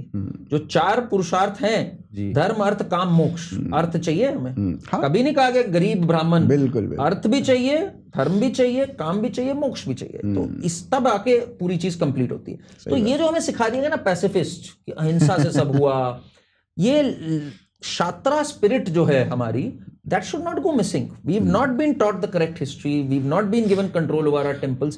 That is most important. अगर आज के मॉडर्न युग में हमें चाहिए रिवाइवल. तो ऑन दैट नोट, रिवाइवल हमें ऑफ कोर्स चाहिए, हिंदुत्व का रिवाइवल चाहिए. और मेरे ख्याल से ये जो कास्ट वाली पॉलिटिक्स, जो घटिया राजनीति अभी चल रही है, उसका सबसे बड़ा तोड़ भी हिंदुत्व ही है कहीं ना कहीं.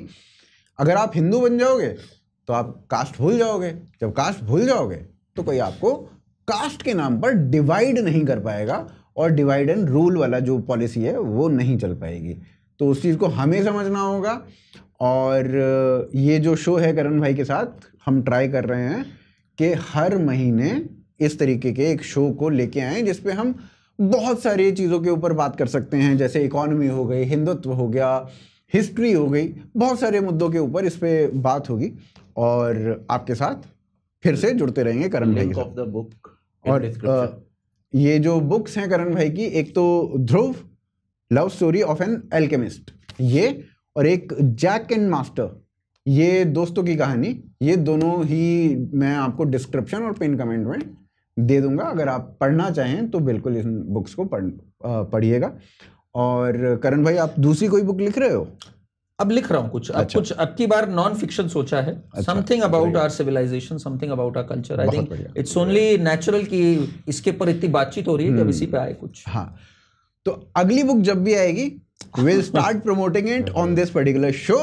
और आपके साथ हम जुड़ते रहेंगे. आप अपना ध्यान रखें, हम भी अपना ध्यान रखेंगे. भाई को रखने की ज्यादा जरूरत है. तो on that note, Jai Shri Ram, bye bye, take care.